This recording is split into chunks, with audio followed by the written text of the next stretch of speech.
Commissioners Cup is on the line tonight. The 8-8 Indiana Fever will face off against the 14-2 Minnesota Lynx in Minneapolis. Fever forward Aaliyah Boston said on Monday that the prize money adds a nice little bonus. Yeah, that's the goal right here. I mean, when there's money on the line, what else are you looking at? The total compensation tops out at $500,000. The winning team making around $30,000 per player. The game's MVP will take home an additional $5,000. On the losing team side, players earn $10,000 each. With a look at traffic, good morning, Matt Baer.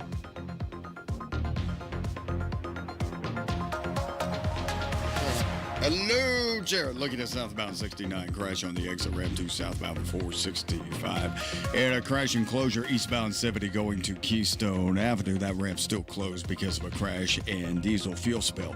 Traffic sponsored by the International Hot Rod Association. Nitro's back. The IHRA Outlaw Nitro Series is lighting up the track. Grab your tickets for Columbus, July 9th through the 12th, and now at IHRA.com. That's IHRA.com. I'm Matt Baer with traffic on the 5s. Follow us at WIBC Traffic. Road trip! This summer at Tire Discounters, your tires are your passport to savings, because you're driving to Paris, Texas, then it's off to Rome, Georgia, and you'll be kissing the Blarney Stone in Dublin, Ohio. Right now, save up to $494 when you buy 4 tires, and that includes a free alignment and oil change. Stop at Tire Discounters before you see the world.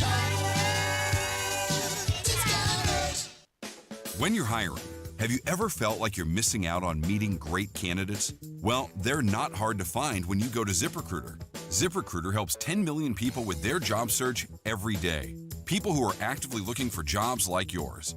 So it's easy to find the right person fast. 4 out of 5 employers who post on ZipRecruiter get a quality candidate within the first day. Try ZipRecruiter for free at ZipRecruiter.com/free. That's ZipRecruiter.com/free. Go where the pros go. Drexel Interiors for 1951 cabinetry. Visit Drexel's Kitchen and Bath Design Centers at 146th and River Road, North Shadeland, or DrexelIN.com. Now the forecast from the American Standard Cooling Weather Center. Showers move out this morning, turning partly cloudy, less humid. This afternoon, today's high 85. It clears the way for a quiet overnight, comfortable temperatures, a low down to 65. I'm Wish TV Storm Track 8 meteorologist Marcus Bailey for 93 WIBC. And I'm Jarrett Lewis on the level, on the go, and on WIBC.com. Time for Kendall and Casey.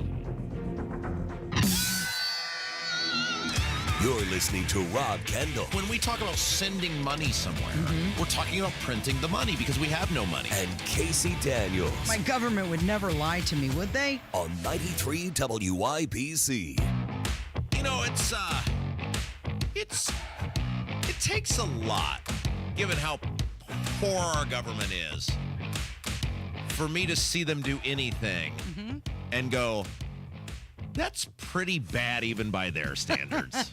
Would you like to be a little bit more specific? What exactly are you talking about? I mean, there's so much to choose from. But with what we're seeing play out in real time in the United States Senate with this big bullcrap bill, it is shameful. These people, these Republicans, are shameful people who this bill is now literally turned into Obamacare. They are literally playing out the Obamacare script all over again. And what I mean by this is, so if you remember back in 2000, this would have been 2009 or late 9, early 10, right?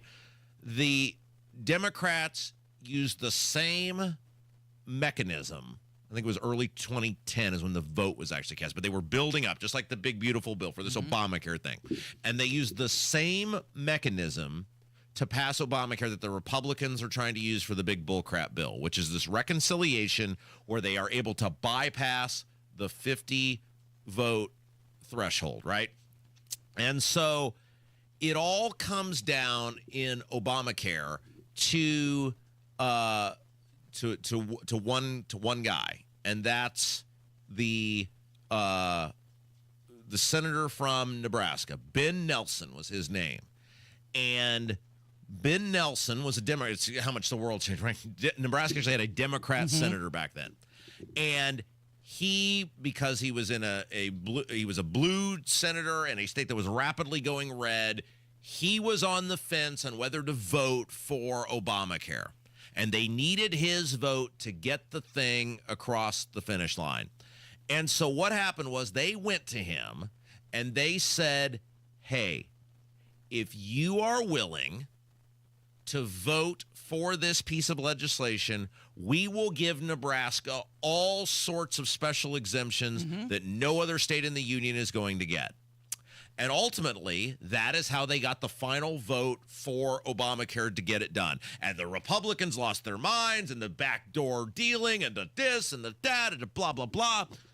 And now here we are, all these years later, and they are on the floor doing the same thing, trying to cut a deal with one senator, giving away all sorts of special things to the state of Alaska in order to get her to buy her vote to get her to approve this thing. That's how low the Republicans have sunk, that they are now just giving away the farm to one person who hates them, who is a super liberal senator. They are screwing everyone to buy this one person's vote so they can say we passed the thing. Right. Okay, so they're trying to cut deals with her so that she'll say yes to it. It does make you wonder, why did Jim Banks and Todd Young give in so quickly? They could have been wheeling and dealing for the state of Indiana. Yeah, that's the great question, is that if you just said I'm not for this and they'll give you whatever you want for your people, why did Benny and Spendenberg give away their vote? This thing, I mean, they are literally negotiating on the fly at this point. They have no idea the financial ramifications. They have no idea what the text is. They have no idea what it says. They're not studying it. They're not reading it. They're not getting constituent input on it. They are literally. This thing looks nothing like the thing that was even in the House. As bad as the thing out of the House was, you have no idea what this thing actually is. I have tried, Casey. I mean, I was waking up every 2 hours last night to see what had changed. To try, and at this point, the AI component's gone. Well, there's a whole bunch of stuff. Some's in, some's out. There is no way any person right now that is about to vote on this, if indeed they do vote on it, because right now they'll get it. There's no way they're going to let this thing fail. They will give her being Murkowski, whatever they have to do to get this vote, because it looks like Rand Paul, Tillis, and Collins are out right now. Now, I guess Ron Johnson's stereo salesman has just totally wimped out, and I don't know. I don't know with him. I don't know where Rick Scott is. I don't know. But this is not how this is supposed to work.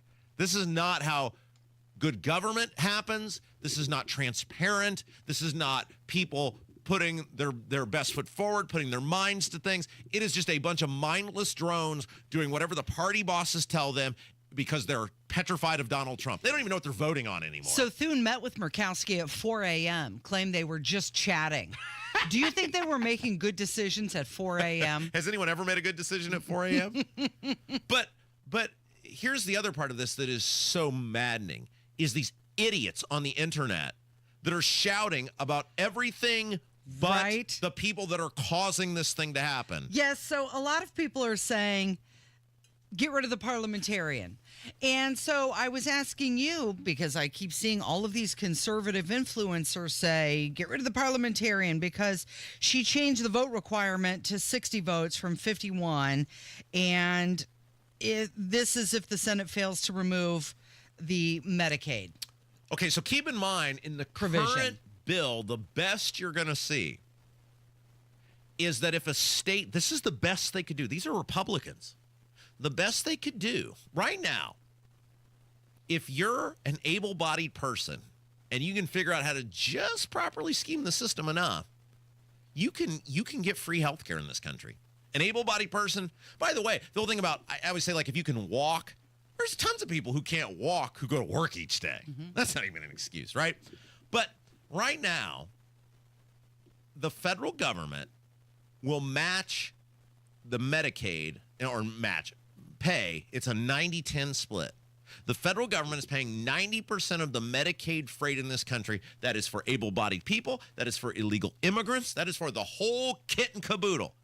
And the best the Republicans could muster in the Senate bill was, well, if you're a state that gives free health care to illegal immigrants, you'll only get 80%. That's the Republican Party now. We are now the party of illegal immigrants and the party of lazy-ass people who don't want to work. So let's talk about the parliamentarian for a second, shall we? Well, a lot of people are blaming Thune for this and also the parliamentarian. Oh, before we do that, can we play the Fetterman clip? You want to do that? This is how disgustingly lazy these people are. John Fetterman is angry that he had to go to work. He's got to work. He doesn't want to do it. He just wants to go home. Did you get any clues on the floor about what time this might wrap? Oh my God! I just want to go home. I've missed our entire trip to the beach. My family's going to be back before we on that. So, and again, I'm going to vote no. There's no drama. The votes are going to go. In fact, the only interesting votes are going to be on the margin, whether that's Collins or Johnson and those. But all the Democrats, we all know how that's going to go. And I don't think it's really helpful to put people here till when some ungodly hour. And again, Thank you, sir. So you're one of the 100 most powerful people in the country. He's missed how many months of work anyway, where he just disappeared? Well, he's missed 30 floor votes. Because he was having such mental issues, right? He's got the third worst record in the Senate. And his thing is, I missed my trip to the beach with my family. Yeah. And I already know how I'm going to vote. Well, dude, but you're voting on things that will affect the bill. Your job, your literal job, is to show up and vote. Not be on television, not give speeches, not do tours with children who come to your office. Your literal job is to show up and vote. These people disappear for weeks at a time and get to come home and don't have to work. He's mad that he has to work because it's screwing up his beach vacation. So U.S. senators, they're typically in legislative session for about 144 to 165 days per year. That's based on historical averages since 2001. Imagine if you only had to show up 144 days for your job. Okay, let's take a break because these people on the internet who have no idea how this system works are utterly ridiculous. Are we going to have a teaching moment? I'm going to unload when we come back because the internet and the people on it and these, what do they call them, influencers who clearly know nothing about this system. They just want to complain. Somebody's got to take the fall. Are damn ridiculous. All right, it's Kendall and Casey on 93 WIBC. It's another week of this. So I'm not happy with them. I'm not happy with Iran either. And another day for this. First heat wave of the summer. Temperatures soaring into the 90s. Plus, another possibility of this. President Biden's use of the auto pen. That's why another update is just minutes away. Shooting on Monument Circle. Just another day. Not with all this happening every day. Happening now. 93 WIBC and WIBC.com. Citizens, since we each upgraded to Xfinity in our homes, the Wi-Fi has been booming. It's fair to say our town has officially become a boomtown. Mayor, will I be able to drop into multiplayer gaming battles with low lag? The lag won't be an issue, but your questionable skills may be. And what if I have hundreds of devices on the Wi-Fi? Purely hypothetical. Seems like a lot, but sure, hundreds of devices all booming together with the Xfinity Gateway. Yes, friends and neighbors, with Xfinity, the Wi-Fi is booming. The Wi-Fi isn't the only thing that's booming. Now get the most reliable Wi-Fi and our best-in-class equipment for one consistent price for 5 years guaranteed. All in. Plus, get unlimited data included and no annual contract. All with the 5-year price guarantee from Xfinity. Visit Xfinity.com, call 1-800-XFINITY, or visit a store today. Restrictions apply. Not available in all areas. New residential customers only. Select plans only. Xfinity Gateway with X-Fi Complete required for unlimited data except in certain areas. Most reliable Wi-Fi based on Open Signal Awards USA. Fixed Broadband Experience Report, August 2024. Actual speeds vary. When you're hiring, have you ever felt like you're missing out on meeting truly great candidates for your roles? It seems impossible to find them, but they have to be out there somewhere, right? Well, they're not hard to find when you know where to go, and that place is ZipRecruiter. And right now, you can try ZipRecruiter for free at ZipRecruiter.com/free. ZipRecruiter helps 10 million people with their job search every day. And because these people are actively looking for jobs just like yours, it's easy to find the right person right away. In fact, 4 out of 5 employers who post on ZipRecruiter get a quality candidate within the first day. But if you're not using ZipRecruiter, you're missing out. So see what it's like when the impossible is easy. When you go to ZipRecruiter.com/free right now to try ZipRecruiter for free. Once again, that's ZipRecruiter.com/free. ZipRecruiter.com/free. Never miss out on great candidates with ZipRecruiter. Downtown Indy's Fourth Fest, presented by UA Local 440 on the Indiana War Memorial Grounds, kicks off with a street party featuring live music, a kids zone, great local food, and more, 6 to 10 p.m. Then fireworks with an amazing grand finale thanks to the Indiana Fever and WNBA All-Star Committee. The street party is brought to you by Indiana Donor Network and Donate Life Indiana. One organ and tissue donor can save 8 lives and heal 75 more. Sign up at donatelifeindiana.org and talk to your family about your decision. For more info, go to downtownindy.org. Pat Sullivan here with exciting news from my friends at Hope Plumbing, now known as Hope Plumbing, Heating, and Cooling. Hope now offers plumbing, heating, and air conditioning services, bringing total comfort to your home. No more dealing with multiple home service memberships. For only $8 a month, Hope is now your one-stop for safety and maintenance inspections and so much more. Make sure you're prepared for those Indiana summer heat waves with an AC tune-up by calling Hope Plumbing, Heating, and Cooling today at 641-HOPE.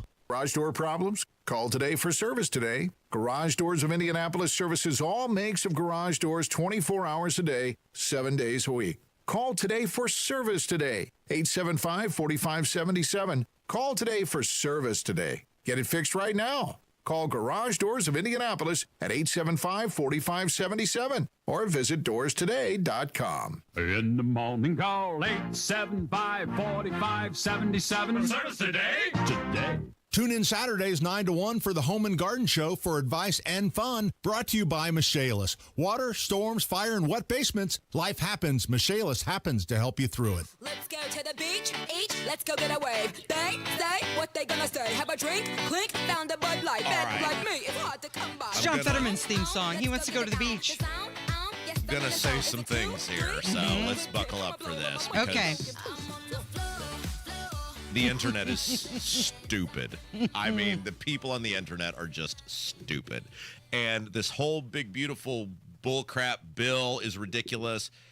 And politics, one of the really disturbing things about the internet era is the corners people rush to and the teams they line up with. Mm-hmm. And then it is just full-throated defense of whatever that is, no matter how nonsensical the words, or in this case, well, I guess they would be words that appear on your computer screen maybe. Yeah, absolutism.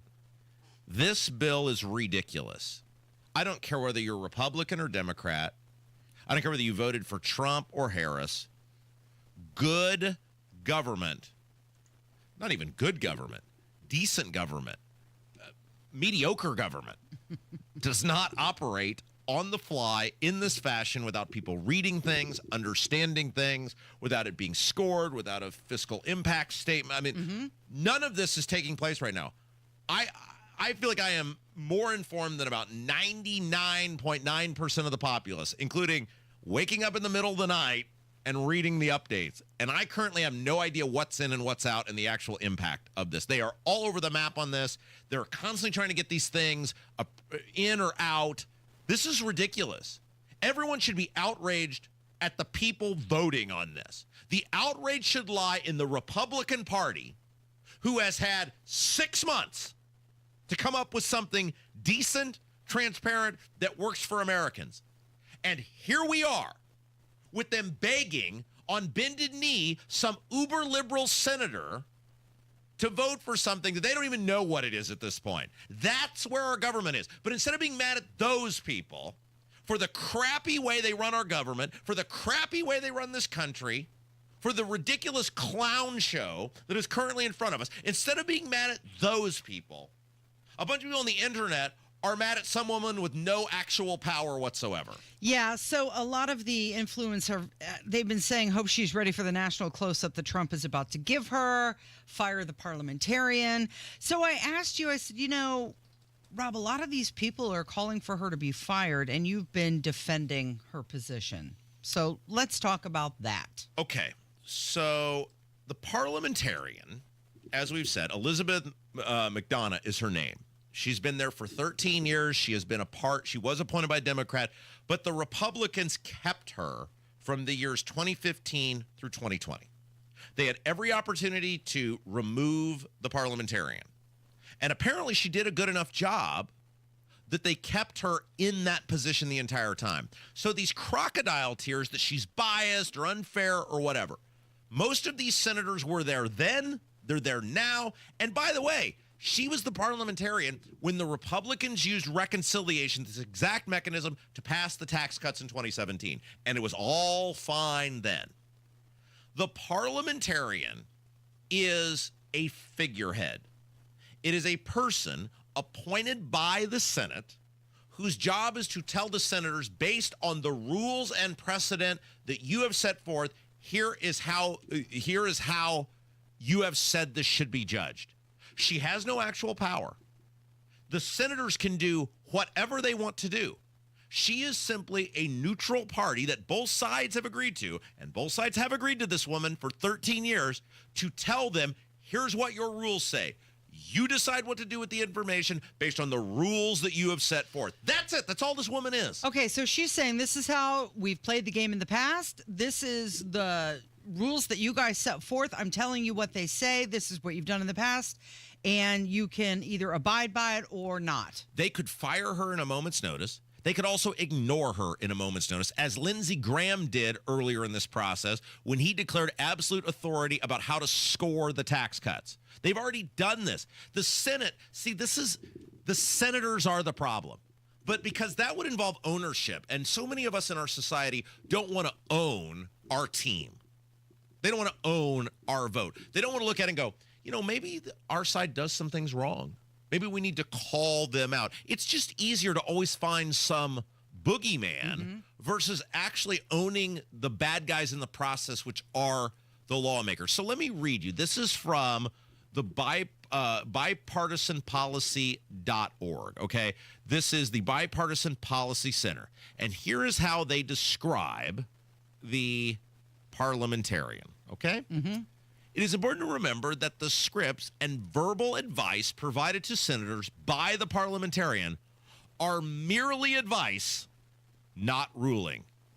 Adherence to the parliamentarian's advice is meant to create predictable standards for doing business, which is exactly what I'm saying. Because the senators are 100 people who believe they should be president. It is 100 very elite people who believe they should be president of the United States. And as such, they have set out special rules for themselves. Nowhere are these rules found in the Constitution. They're not forced to abide by them. They have created the rules because they believe themselves to be very important. That's what the filibuster is. The filibuster is the elevation of these people, elevating themselves to say, well, if any one of us speaks up, then we should have the ability to curtail the whole thing. Used to be to do an actual filibuster, you had to stay out there and keep talking. They don't want to do that anymore, so they changed the rules. Right. That any person at any time can basically call filibuster. If they got the 41 votes, the thing dies. And this is where the problem lies. If you don't want to have a filibuster, if you don't want to have 41 people be able to stop something, then change it. But they don't want to change it because they like the power. They like the ability. I'm the senator from Indiana. At any point, I can raise my hand and I can help stop legislation because I'm that darn powerful. But that would involve them having to own their role in this and why this parliamentarian exists and why the rules are the way they are. And they don't want to do that. So it's easy just to go, well, that pesky parliamentarian, she did it to everyone. Okay, so I'm going to read something to you, and this was from an influencer. U.S. Senate fails to remove migrants from Medicaid after parliamentarian changed the vote requirement to 60 votes from 51 at the last minute. So my question to you is, how can the parliamentarian change the vote count? She can't. She is telling them, based on the rules that you have set forth, you, the elite, because you want to protect yourself and your own elite stature as a senator. The filibuster thing is not in the Constitution. The 60-vote threshold isn't anywhere. It's something they made up. They could get rid of it tomorrow. This woman is simply saying, by the goofy rules that you have set forth, in order to elevate yourself because you believe you're better than everyone else, here is how I interpret this and how you should proceed. The parliamentarian, so this reconciliation, and it's a very complex set of rules. It's called the Byrd Rules. Robert Byrd was a famous, very racist senator from the state of West Virginia, Democrat.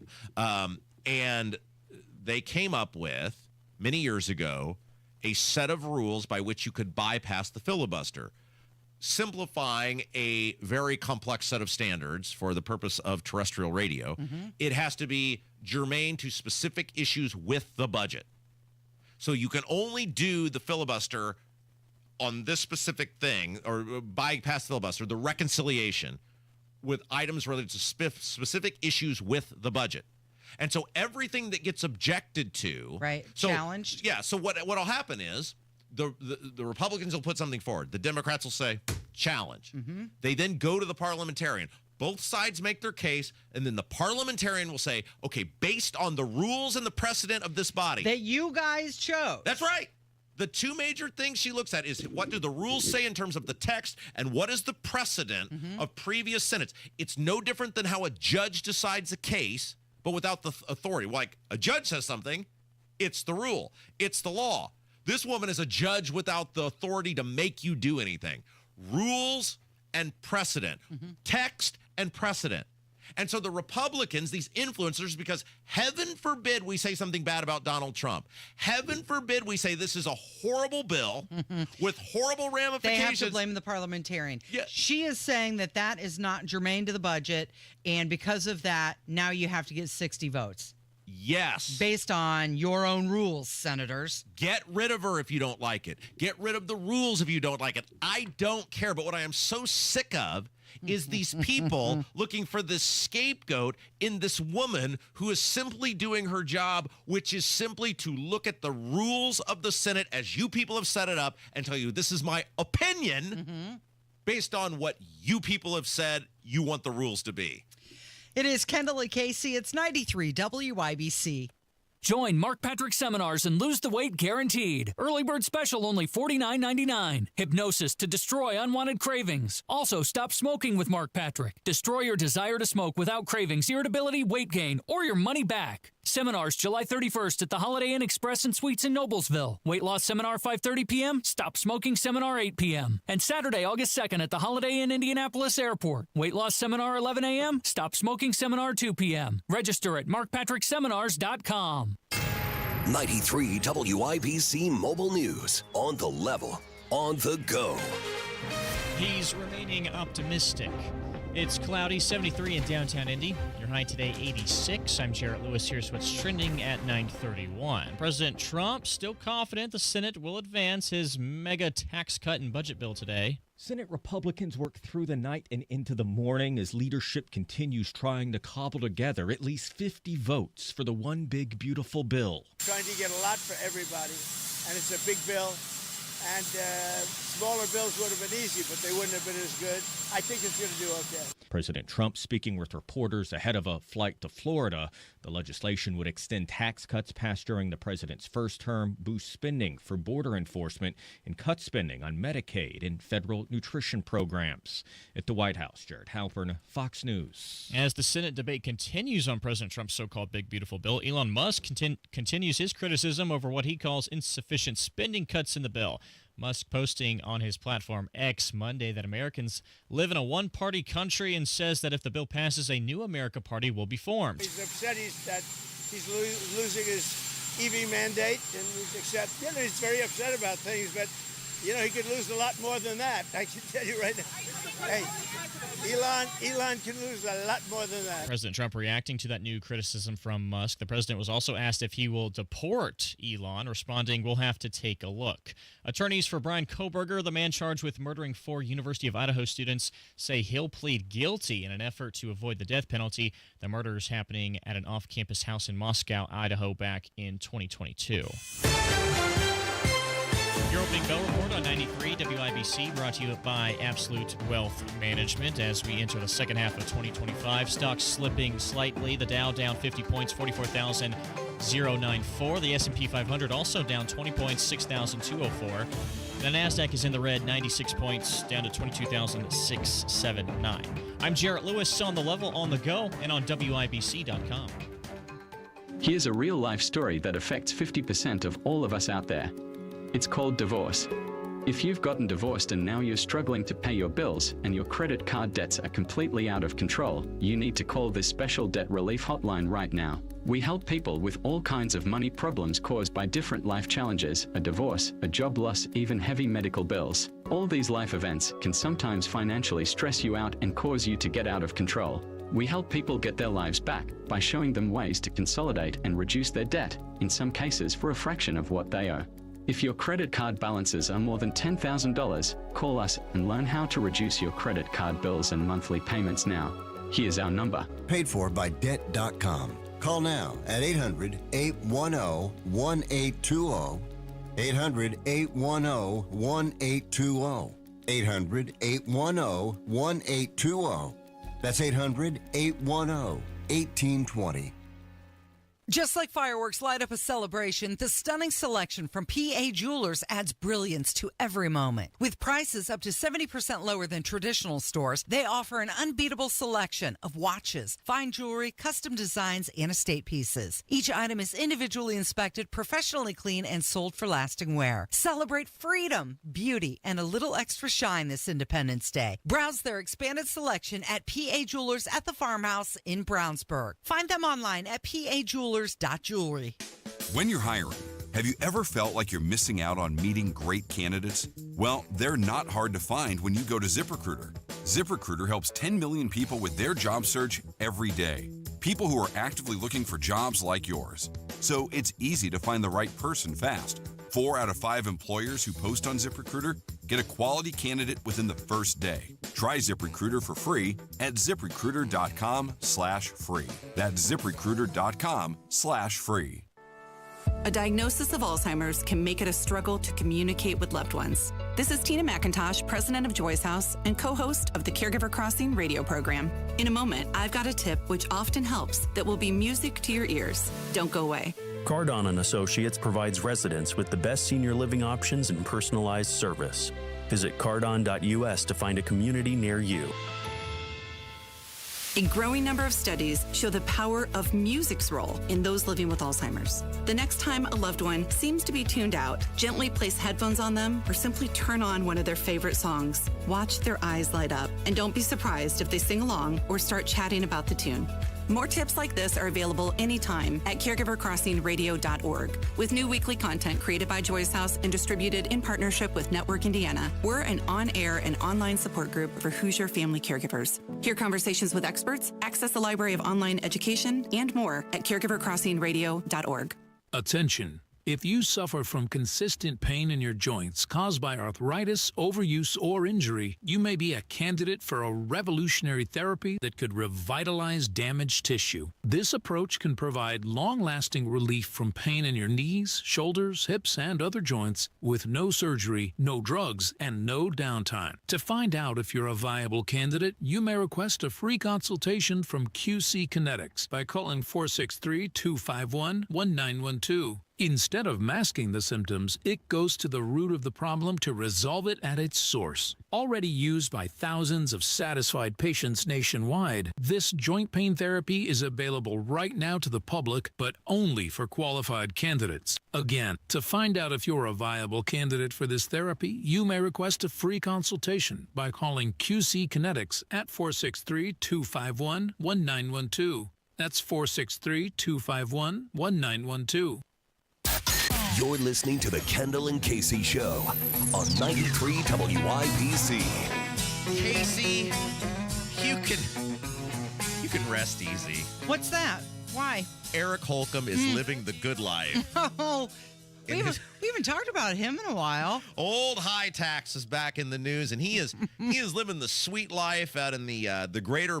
He's living in the greater Brownsburg area, is my understanding now. He's got a massive piece of property there and a fine home, and the Capital Chronicle has a big old article. By the way, I found out the other day. This property Holcomb lives on, I have a dear friend who is basically his neighbor. Oh, he didn't know that when he chose that property. Now, this is not like this property he lives on, is my understanding. It is so massive that it's not like neighbor in the sense of you and I think of neighbor, but the guy that owns I share a wall with somebody. That's my neighbor. the tiny parcel next to this like South Fork Ranch that he lives on, which we'll get to that in a second. I love how they describe it, complete with wildlife, a pond, and his miniature schnauzer, Ollie. I like Ollie, so. Yes.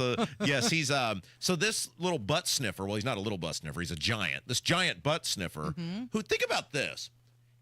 He never accomplished anything on his own. This is why politics should enrage people. Who was Eric Holcomb?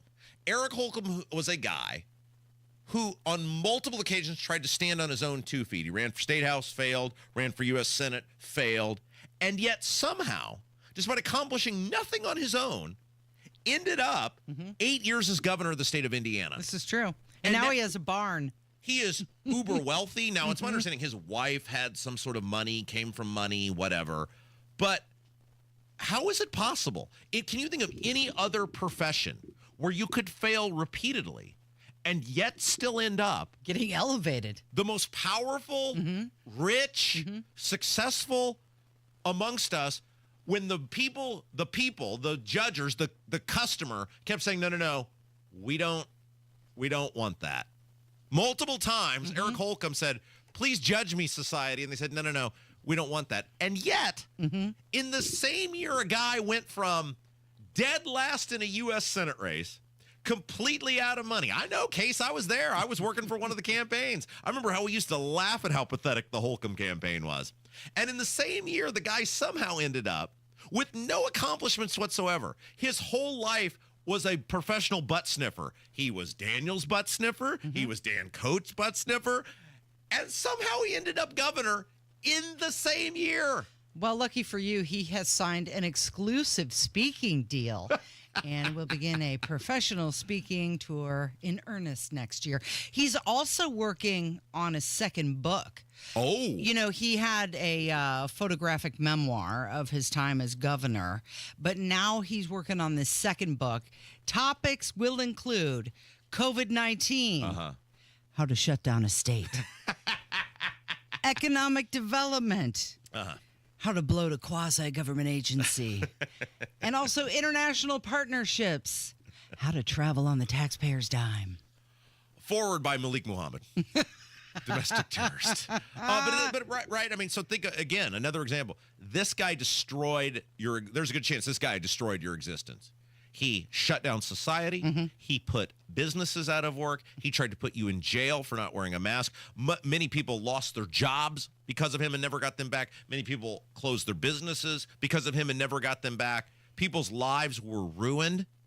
And his policies put this state in horrible financial position. Look at how this past legislative session went, in which they claimed to be completely out of money and had to raise taxes by $1 billion because of his financial mismanagement. And what's his punishment? He gets to live the good life on a massive sprawling piece of property and write memoirs and give speeches. You're struggling to pay the bills. So he's launched a Better Way Policy Institute, which is a 501c4 organization. It's aimed at promoting effective policy and community improvement. But listen to this.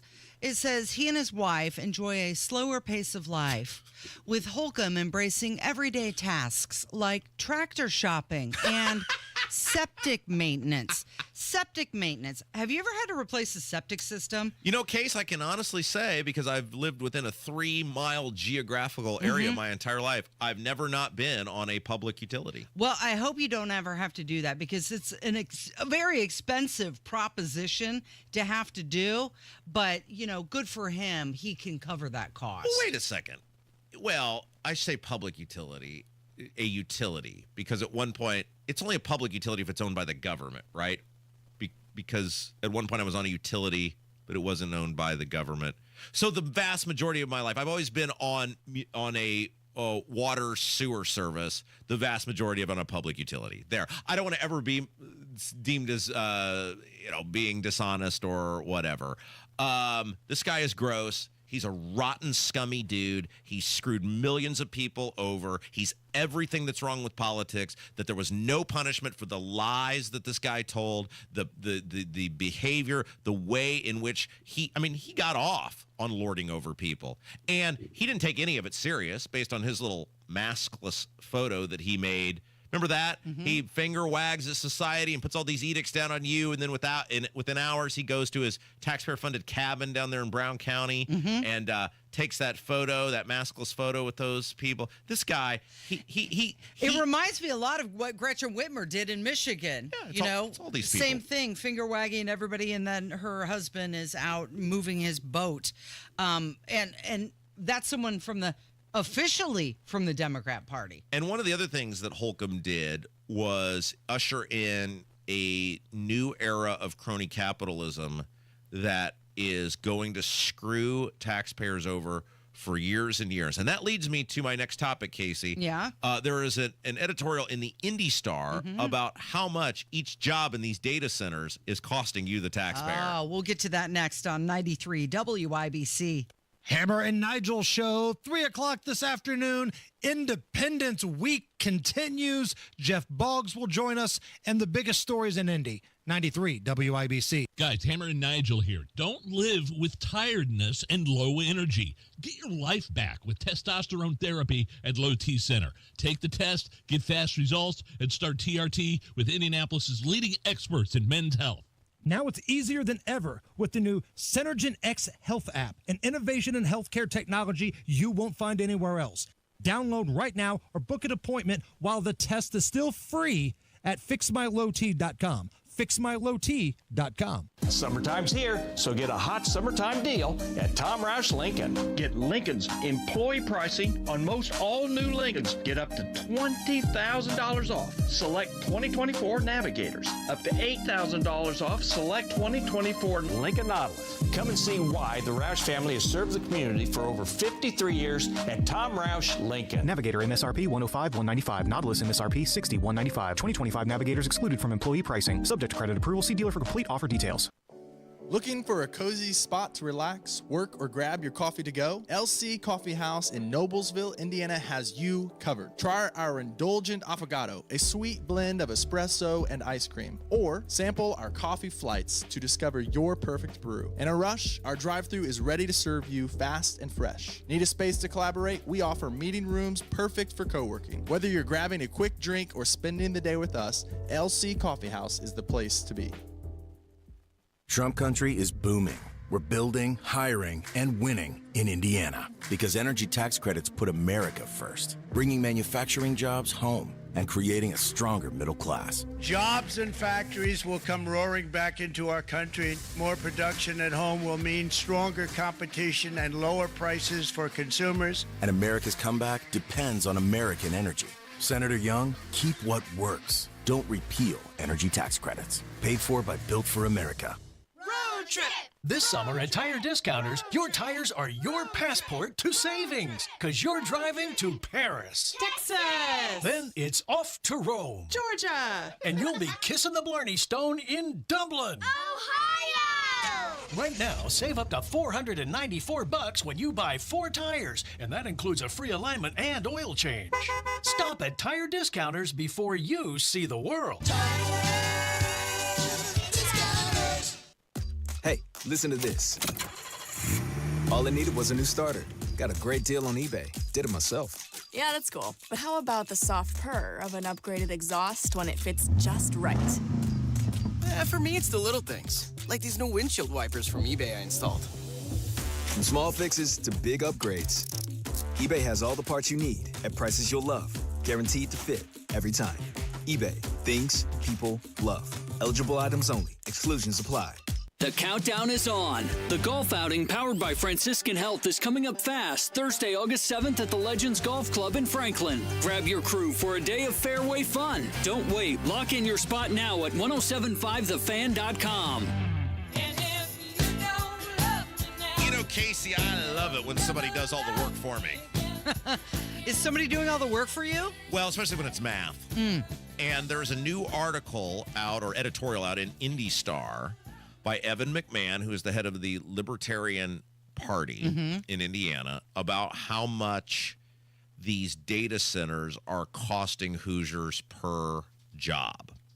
And Evan broke it down based on the IEDC's recent approval of $168 million in tax incentives for 4 new data centers. Right. So let's just remove, when we're talking about this, we're removing the clear harm it's going to do to taxpayers in terms of bastardizing the land, in terms of the foreign workers that it's going to bring in terms of the amount of electricity and water and stuff they're going to use, which is going to raise everybody's public utility. We're just focusing on the hard math of, because any business attraction should be about, Matt Hibble, our boss, and I were having this conversation yesterday. And I said, again, one of the things that makes me most upset about our economic development policies, air quotes, in this state, or lack thereof, is that none of it appears to be bettering the lives of us. Like, we were here first. Anything that should be done, you should be able to point to and go, it is making existing Hoosiers' lives better by fill in the blank. And when you realize that most of these jobs are going to foreigners, or many of them are going to foreigners or people that are from out of state, and that the taxes keep going up across the board in the state of Indiana, you pause and go, how are these things making my life better? Like, I drove the other day when we were going to get stuff for Livy's party. I drove 267 down to Whitestown.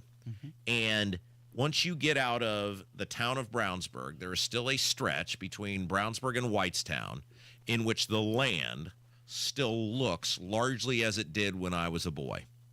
And every time I drive that stretch, it gives me such peace and comfort, because it's one of the last stretches left where I say this is largely unchanged.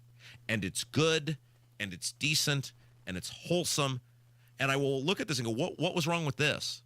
Why was this not good enough? And if there's no tangible change in terms of, no, there's no tangible change, there's no reduction in what I'm forced to bear as a taxpayer, then what was the stuff all about?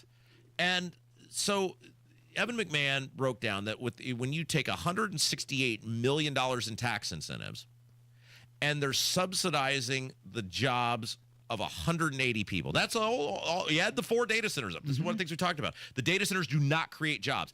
They're not hiring Hoosiers and going, look at these high wages that we're paying to all of these people who were previously making $18 an hour, and now they're making $40. That's not happening. It's not. They're not bringing in. They're not improving. They are bringing in. They're not improving the lives of current people for the most part. You come to a number that it's going to blow you away. Are you ready for this? I am. $930,000 per job. That's what you, the taxpayer, are paying per job. And if the goal of the development is to raise up the people here, why didn't we just give a bunch of people a bunch of money, right? Wouldn't that have made their lives much better? That would have done the trick, right? So this all started back in 2019 when they changed that tax law, and they said Indiana is going to become this data center haven, and they start offering these 35-year tax exemptions to attract these companies. But again, you're questioning, why are they trying to attract them? Yeah, and it's a complete lack of understanding of how communities work and how communities thrive. Like, I hear Bobblehead Beckwith say this all the time, and it's a very insulting phrase. If you're not growing, you're dying. It's not true at all. There's the right kind of growth, and growth that benefits the populace. And in the case of Indiana, you're right, going back to the Holcomb administration, it really started under Pence, but it just exploded under Holcomb. It's just growth for the sake of growth.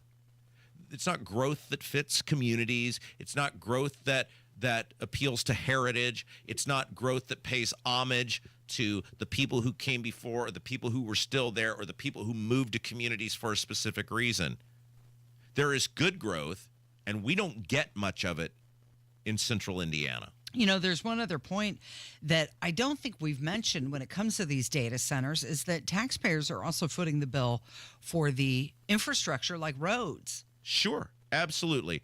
And there is a time where infrastructure to help facilitate development is okay. Where if something's going to come and it fits the character of the community or a vision of the community, and it will facilitate the growth of things around it that also fit the vision of that community, then I'm not opposed to that, something that benefits everyone. But in most cases, the benefit, especially in the foreseeable future, is to a select group of people or businesses, and you, the community, look at this and go, what did I get out of this? I moved here for a specific reason. I came here because of what the community wasn't represented. And the growth, especially when it is not, the amount of growth we have seen in these communities, all of these central Indiana communities should effectively have a tax rate at 0. All of these communities should basically have a tax rate of 0 for these residential homeowners. And yet we see residential taxes have never been higher in this state. We have people who have no idea what they're doing. They get swept up in bright, shiny objects and promises of grandeur that do not develop. And we have destroyed land, and we've destroyed heritage, and we've destroyed culture. And now what are we? What is our state? Data centers and warehouses. It's interesting you bring up the warehouses because when we were leaving Livy's birthday party, we came to a T-stop, and right in front of us were 4 huge warehouses, and there was, I think, a McDonald's and a Starbucks there as well.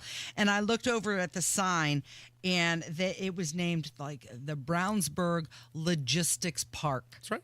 They tried to make it sound so nice. And the logistics park. Well, and this is a great example. So, and you're talking about off the Ronald Reagan in Brownsburg, which that was my baby. That road was my thing that I spent 4 years getting funded and fighting to get that thing funded. And in my mind, that was going to be this beautiful thing that paid homage to the heritage of the town and essentially creating a second downtown where people could go and they could shop and it would be vibrant. And now you have a logistics park. It's none of that. It's none of that. And it breaks my heart every time I drive past it. But that's an example of when Bobblehead goes, well, if you're not growing, you're dying. No, you're killing communities by growth. The growth, this bad growth, this rotten, disgusting, lifeless, bland, gross growth is killing communities. It's reshaping them. It's bringing foreign workers into them. It is remaking them. It is a clear lack of understanding from elected officials, both local and at the state level, of what made us special as Hoosiers, about what defined Indiana. And it's just like the song says, you pay paradise and put up a parking lot. Once the shovel's in the ground, once the building is there, you can never bring that back to what it was. It can never be that special piece of ground that fed a nation, that fed a state. It's all gone. You get one shot at growth, and 20, 30 years from now, people are going to look back on this and go, what did we do? So Evan McMahon, who's the chairman of the Libertarian Party here in Indiana, he called for reform. He said to abolish the IEDC and local economic development companies, end tax abatements, exemptions, and government-funded deals, and focus on low taxes and sensible regulations to support all businesses equally. Yeah, this is Matt asked me yesterday. He goes, what would you do? I said I'd blow up the IEDC because if you have a tax policy that works for everyone, you don't need them. Right. The businesses will come. But we don't want to work for everyone. Our government wants to work for the elites. You're listening to Kendall and Casey. It is 93 WIBC.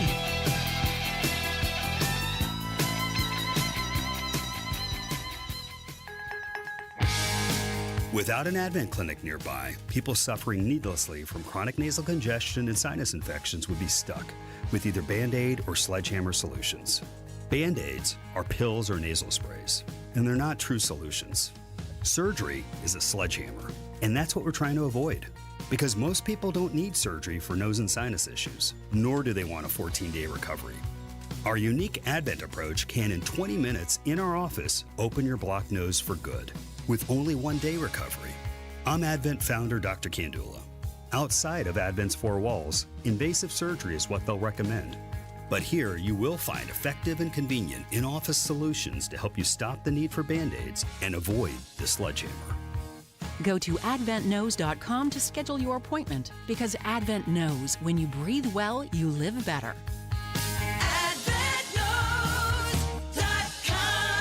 Most insurance accepted. Lanny went to college and racked up huge debt. A little bit over $100,000. For a degree he couldn't use, now what? I had a friend that went to my computer career. They even helped him get hired immediately after graduation. One of the things I love about IT is that you can work from anywhere you want. You could become an IT pro in just months, including cybersecurity and the basics of AI with zero experience at mycomputercareer.edu. My Computer Career, an elite CompTIA certification partner. It worked for me, and I know it can work for you. This is one student's experience. Individual results vary. Garage door problems? Call today for service today. Garage Doors of Indianapolis services all makes of garage doors 24 hours a day, 7 days a week. Call today for service today. 875-4577. Call today for service today. Get it fixed right now. Call Garage Doors of Indianapolis at 875-4577 or visit doorstoday.com. In the morning, call 875-4577. Service today. Today. In 2 minutes from the Technology Recyclers studios, what the homicide numbers look like in Indianapolis halfway through the year. Also, how many people state police arrested in an operation going down last month. The ruling made in the shooting death of a 12-year-old from last week, and who's joining Caitlin Clark as an all-star starter in the WNBA All-Star Game later on this month. You're listening to 93 WIBC, WIBC HD1 Indianapolis. It's 10 o'clock. They need to get to 50. I'm Chris Foster, Fox News. I think we're going to get there. President Trump says he thinks the so-called One Big Beautiful Tax and Spending Bill will pass in the end. The Senate's been holding votes on amendments for more than 26 hours now. Majority Whip John Barrasso says he expects a vote on final passage this morning. No more than 3 Republicans can vote no. Leadership continues trying to cobble together at least 50 votes for the One Big Beautiful Bill. Trying to get a lot for everybody, and it's a big bill. And smaller bills would have been easy, but they wouldn't have been as good. I think it's going to do okay. President Trump speaking with reporters ahead of a flight to Florida. The legislation would extend tax cuts passed during the president's first term, boost spending for border enforcement, and cut spending on Medicaid and federal nutrition programs. That's Fox's Jared Halpern. President Trump says Elon Musk might lose a lot over his opposition to this bill. Musk posting on X that Congress members who, quote, campaigned on reducing government spending and then immediately voted for the biggest debt increase in history should hang their head in shame, adding, and they will lose their primary next year if it is the last thing I do on this earth. In response, President Trump suggested that the Government Efficiency Department should review the subsidies that Tesla, owned by Musk, receives. Musk helped lead that department during his tenure as an advisor to Trump. Tanya J. Powers, Fox News. Police say 2 firefighters shot and killed Sunday in an ambush attack near Coeur d'Alene, Idaho, had asked the gunman to move his vehicle. The local sheriff in Idaho identifying the shooter as 20-year-old Wes Rowley. Investigators say he appeared to be living out of his vehicle. Authorities say he intentionally set a fire using a flint, then lured firefighters to the scene. Once they arrived, firefighters were ambushed and shot at. While they did try to take cover behind fire trucks, 2 of those responding firefighters were killed and a 3rd was seriously hurt. Fox's Jeff Paul. The firefighters killed were identified as 43-year-old Frank Harwood and 52-year-old John Morrison. America's listening to Fox News. 93 WIBC Mobile News. On the level, on the go. Most homicide cases in Indy remain open. It's cloudy, 74 on Monument Circle. The high today is 87. I'm Jarrett Lewis. Here's what's trending at 10:02. Dozens of people shot and killed across Indianapolis in the first half of 2025. Since January, IMPD has recorded at least 72 homicides and just under 60% of them remain unsolved. Some of the victims are as young as 14 years old. Also, a 2-year-old was killed back in January. The Marion County Coroner's Office says the death of a 12-year-old boy in Cumberland who died in a shooting last week is now being ruled a homicide. Officers responded to a home in Cumberland early Friday morning. Witnesses there between the ages of 15 and 18 told officers that Jeremiah Cotton accidentally shot himself, but the coroner ruled after further investigating that was impossible. An investigation continues. 5 different law enforcement agencies in Indiana taking part in what was called Operation Blue Thunder. State Police Sergeant Stephen Glass says they arrested 68 people from June 16th through June 19th on more than 150 criminal charges. Every year we end up running saturation patrols and team up every single year. I think this is the 13th year that we have organized a summer driving season kickoff patrol. He says this patrol focused on US 31 in Miami and Fulton counties because a lot of people travel on that road. Indiana Fever forward Aaliyah Boston named a starter for the upcoming WNBA All-Star Game on Monday. John Herrick reports. With that, Boston joins Tamika Catchings as the only other Indiana Fever player to earn 3 WNBA All-Star selections. This is also the second time that Boston has been selected as a starter. On June 20th of this year, Boston recorded her 29th career double-double, giving her the second most in Indiana Fever history, only behind Tamika Catchings. Fever guard Caitlin Clark was named an All-Star Game captain this past weekend. John Herrick, 93, WIBC Mobile News. And that All-Star Game will be played later on this month, July 19th, right here in Indianapolis at Gamebridge Fieldhouse. I'm Jarrett Lewis on the level, on the go, and at WIBC.com. Kendall and Casey back in 1 minute. Stop putting screens on your gutters. If the holes are too big, debris gets in, and you're still cleaning your gutters. If the holes are too small, it sits on top, and you're cleaning the screens. And those screens will need to be replaced. They just don't last. Pat Sullivan here. I have Gutter Helmet on my home and business, and it has no holes, slots, or screens. It keeps the debris out and the water in. Since 1981, Gutter Helmet has been America's #1 choice for gutter protection. And this is a great time of year to call Gutter Helmet of Central Indiana, because right now, Gutter Helmet is offering a 15% discount plus 12 months no interest financing if paid in full within 12 months. Call 800-5HELMET, that's 800-5HELMET, to schedule a free estimate. 15% off is good through the end of June. Restrictions apply and cannot be combined with other offers. Call Gutter Helmet today at 800-5HELMET or go to gutterhelmetindy.com and never clean your gutters again.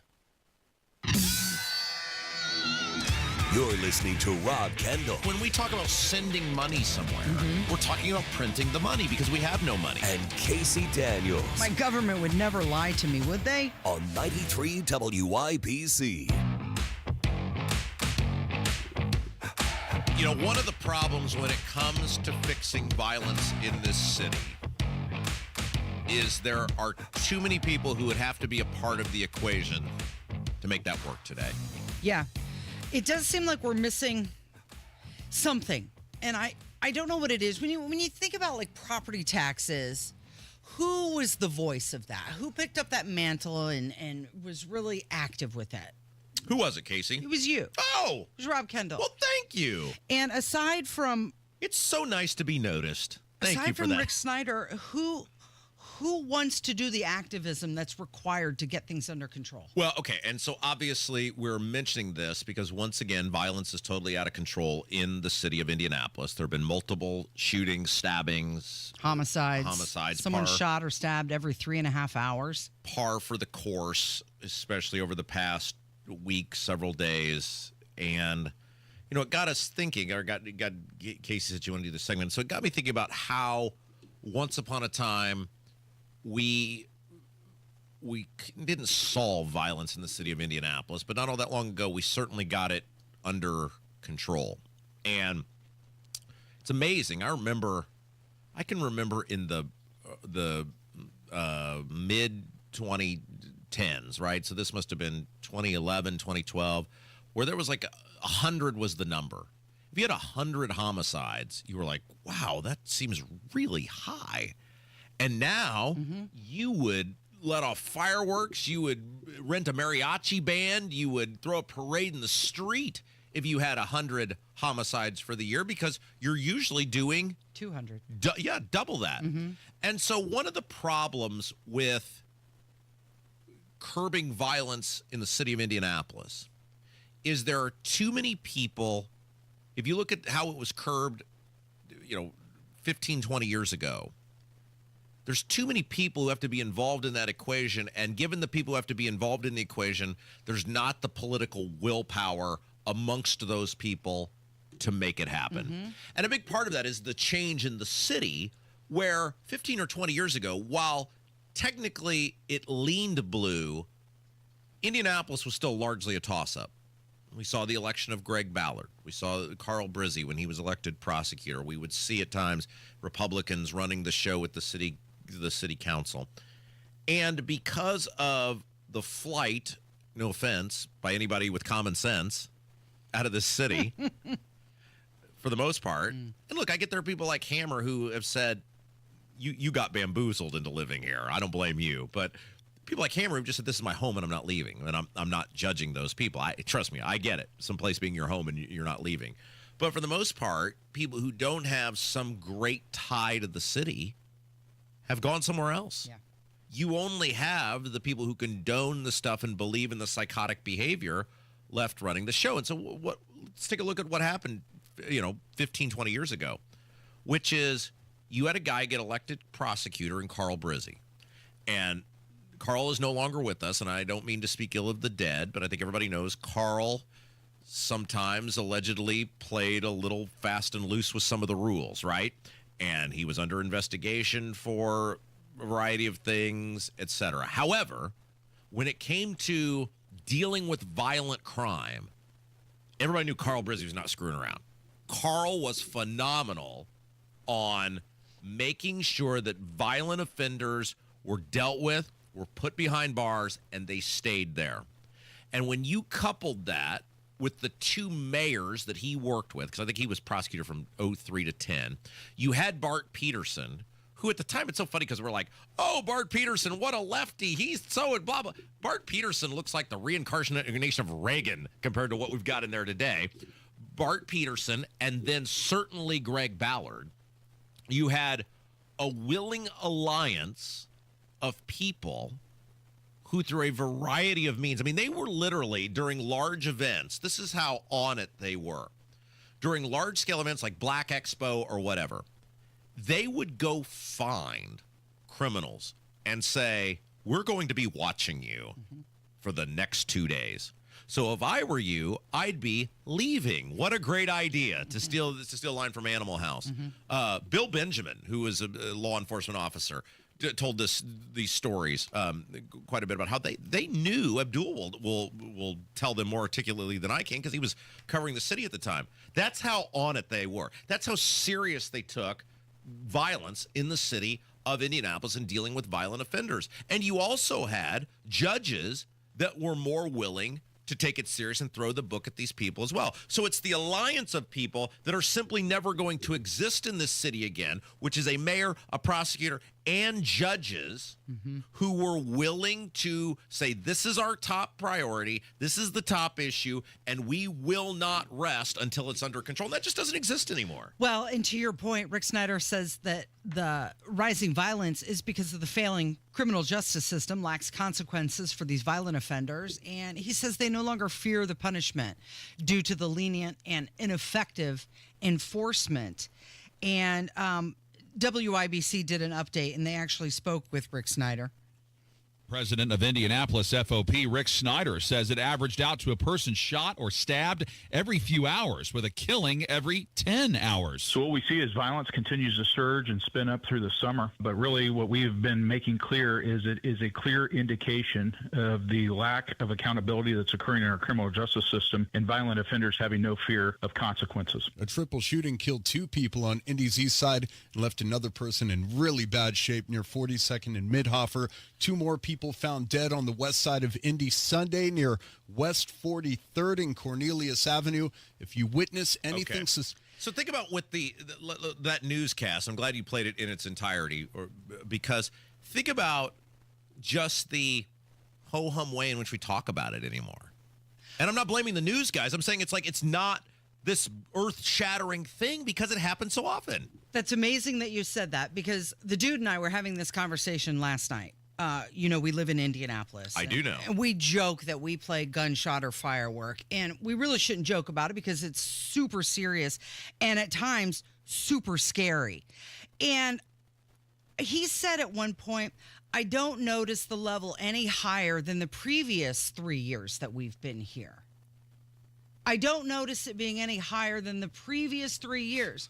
Well, at what level do you go, this is a problem? Like, you should not say where it's at is okay because it's not higher. 200 homicides this year is no worse than the 200 last year. It is a problem. You're getting used to it. Yeah, but it's the collective will of the community. And the reality is that, now you're exempt from this because you live here, and Hammer's exempt because he lives here. But you think about the other hosts on this radio program, this radio station, me, Tony Katz, Nigel. Mm-hmm. We don't live here. Like, we work here, we're Hoosiers. In the case of Nigel and I, we're Hoosier lifers, right? But we don't have a vote in this. We are an adopted member of the Indianapolis community because we're here every day and we have tons of memories here. But it's not ours to fix. It's yours to fix. It's Hammer's to fix.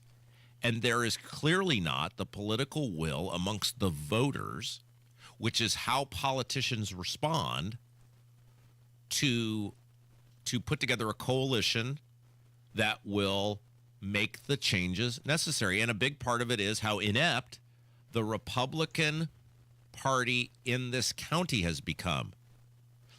I know it's a separate issue, but I think it is great insight. Look at Michael Paul Hart, the leader of the Republicans on the city county council, who has gone out of his way to not call for the resignation of Joe Hogsett. Who said the city remains steadfast. Really? Now he's formed some sort of political action committee. I'm offering this amendment. Dude, Michael Paul Hart, nobody cares about your stupid amendments. People want and need fighters. And the Republicans in this city are not fighters. They're part of the problem. They're in the club. There is no daylight on most things between Joe Hogsett and the Marion County Republicans. Look at this woman that they elected Marion County chair. Where is she? Natalie Goodwin? Is she still alive? Is she breathing? I have not seen or heard anything from this woman since she got elected. And so what people do is they say, well, if you're not going to fight for me, if you're not going to give me something to believe in, if you're not going to be a voice, then why would I ever vote for you or line up behind you or anything? And so, no, I don't mean to be a Debbie Downer, but this is not going away. It's not going to change. There is not the political will to fix it. There are not the people in office to fix it. And simply throwing money at the problem, this is what people need to realize. And I do not mean this in any way as a statement against the IMPD. And I think Rick Snyder has sort of alluded to this as well, and may have just straight out said what I'm about to say. Simply giving money to the IMPD is not going to fix this issue, because you can have 100 more cops. You can have the cameras. You can have all the stuff they want. Well, if you've got a prosecutor who's just going to turn them back over to the streets, they're going to repeat because they're not afraid of consequences. And the judges. And that's the thing. So every year when Hogsett's like, well, I gave more money to the IMPD. What do you mean I'm pro crime? It's not the money. It's how you spend the money, and it's what goes into after these arrests happen. And there are not fighters to fix this in the city. Well, it does seem to me that Hogsett put out somewhat of a tone-deaf statement on social media saying we're better than this. Are we? Is he better than this? It doesn't seem like it. It seems like he's more concerned about getting another sports team in town that nobody wants to come to the city to see because they're afraid to even park somewhere to go to the stadium. Yeah. Stop talking about economic development of the city and start talking about how to curtail the violence so that people will come to the city and contribute to the economic growth of it. All right, so Robert F. Kennedy Jr. made an incredible statement about vaccines and their connection to autism, and people are just like going crazy on the internet over this on both sides of the aisle. And I want to play this when we come back and get your thoughts on it. You're listening to Kendall and Casey. It is 93 WIBC. Hammer and Nigel. Now, the idea of Uber goes against everything we were taught as kids, though. What's that? Never get into a car with a stranger. But there's vetting. Now we pay for it. We're literally paying the stranger to take us somewhere. But at least there's some sort of vetting. You know the name of the person that's coming. So you'll know your kidnapper. It's like having an alarm on your car. Great, I can hear it being stolen. Hammer and Nigel, weekdays 3 till 7 on 93 WIBC and WIBC.com. You're listening to 93 WIBC. I'm Matt Bear. I'm excited to have a special guest joining us, Jeff Jr., the founder and CEO of Trajan Wealth. What's up, Matt? I hear your connection to Indiana runs pretty deep. Tell us about that. Yeah, absolutely. My wife used to live in Indiana, and my father and mother-in-law, they actually live in Holcomb. And my brother-in-law, he lives in Franklin. With so much family here, it was only natural to bring Trajan Wealth to greater Indiana and help all the Hoosiers plan for a better financial future. I also know you and your wife served our country in the Marine Corps. Would you say the Marine Corps helped with the financial business you're in? Unequivocally, yes. I completely credit the Marine Corps with most all of the intangible qualities, such as leadership, attitude, willingness to learn. Trajan Wealth is a family-run, veteran-owned financial fiduciary. Call them today, 317-480-4040, 317-480-4040. Advisory services offered through Trajan Wealth, LLC, an SEC-registered investment advisor. Paid advertisement. You hear that? That's Mike, sleeping soundly on a Sunday night. That's because Mike was smart this time. He took ZQL Ultra to fall asleep fast, stay asleep longer, and get the deeply restorative sleep he needs. So now he wakes up refreshed and ready to conquer Mondays. Let's do this Monday. ZQL Ultra. Not for colds, just for sleep.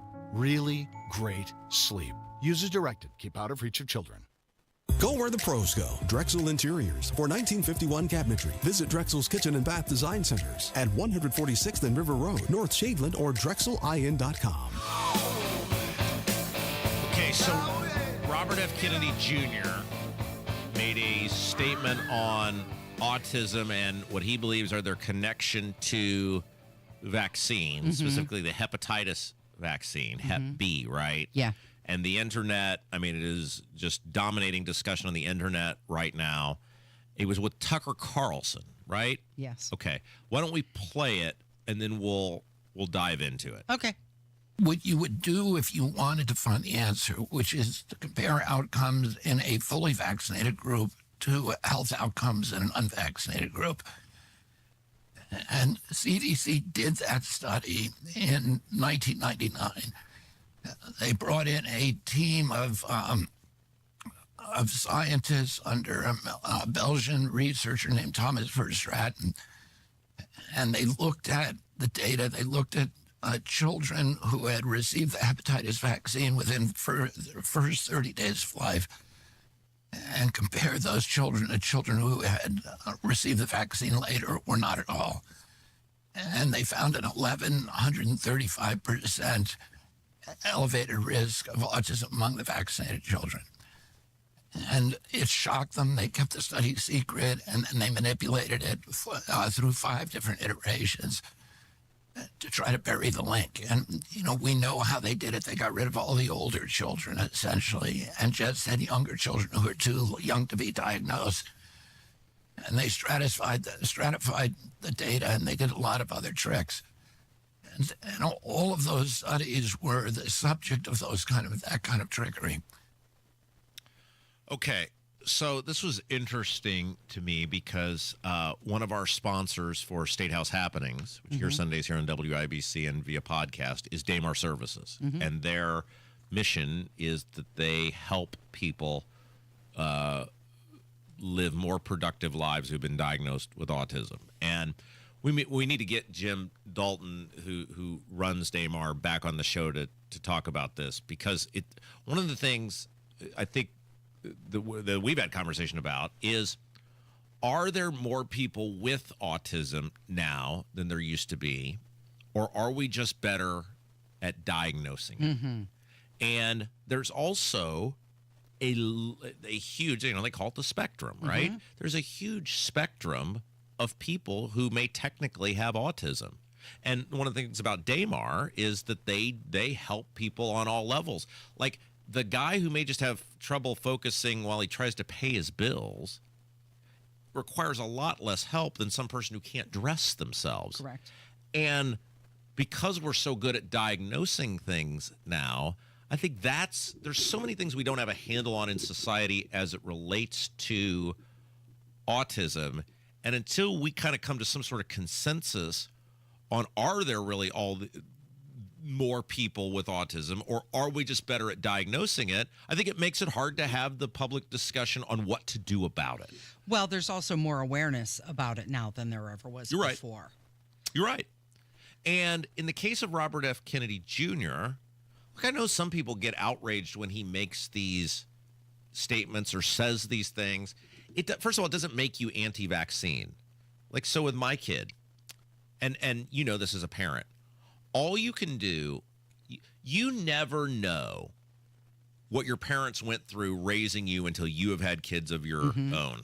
I was talking with a freelance journalist yesterday. He's working on a story that I'm going to be a part of, and he has an 8-year-old, and we were talking about this, about how there's so many things your parents went through that you don't even begin to even know, much less understand or appreciate, until you have gone through it. And one of those things, especially in the modern era where there's all this new information out, is like, what vaccines do you decide to give your kid? You know, my wife and I were not anti-vaccine, but we also recognize there could be links potentially between health ramifications for kids and certain vaccines. We've done a ton of research on it. We've made what I think is a pretty reasoned conclusion to get certain vaccines and not others. And both sides, I feel like, sort of alienate people from finding the truth or getting us to the truth, in which, well, if you decide not to get certain vaccines, you're anti-vax. You're some sort of science denier. Nope, definitely not. But now you're alienating me by saying that. Makes me question about getting any vaccines. Right. Or the people come out and go, well, it's all vaccine related. If you're getting vaccines, you're going to kill your kid. Well, that's also not true. And so I don't know what the answer to this is, because people are free to form whatever opinions they want. But in the interest of children and the health of children, finding out consensus on these things and going forward seems like being in the best interest of everyone. And I don't think Robert F. Kennedy Jr. citing a study and pointing out the data from that study, I don't think that makes him a horrific human being. And I think the dialogue is good. Well, many people are saying that newborns don't have a risk of hepatitis B unless their mother has Hep B, so there should be testing of the mother there. And the whole time I was listening to that clip, when he said that the CDC covered up this internal study which found an 1,100% increase in autism risk from that vaccine, and how they buried some of the study, I just kept thinking the movie The Fugitive. You switch the samples so that you get Provasic. So that's really scary when you think about this organization. That are they hiding information from the public so that they can push out more vaccines to people? And is that all just because it's a moneymaker?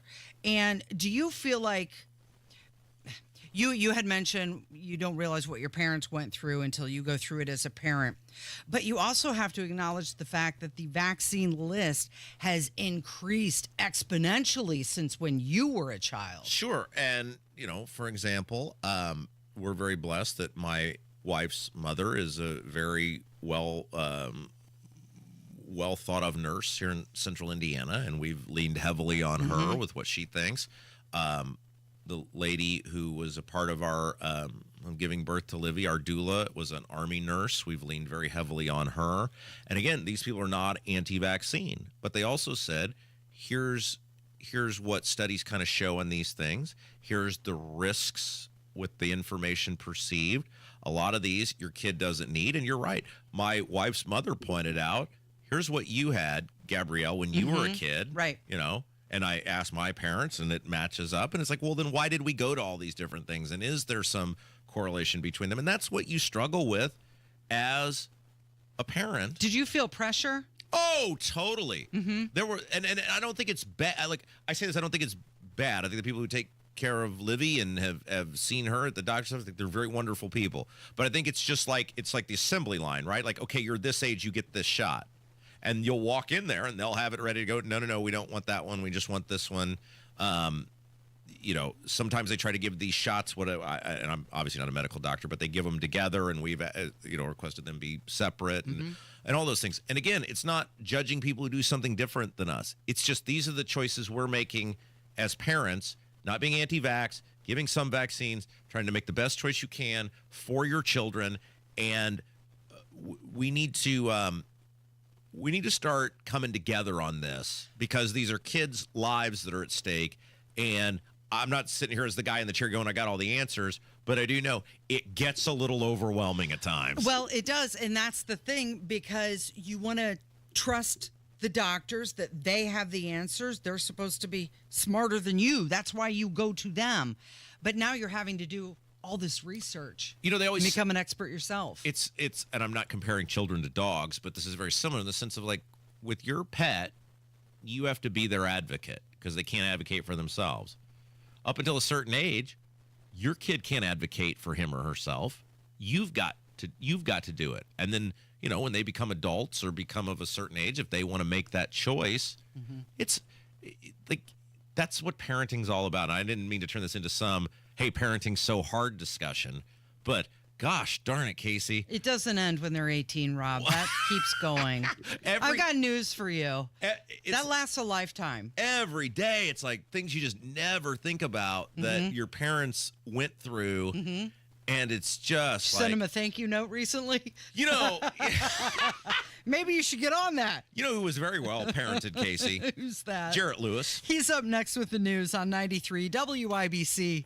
Hammer and Nigel here for our guy, Mark Deedle. Mark Deedle is the only real estate expert that we trust on the Hammer and Nigel show. And it's because he's helping Hoosiers every day, like Kevin and Angela in Greenwood. The big home was too much, and it was time for Dad to move into a maintenance-free community.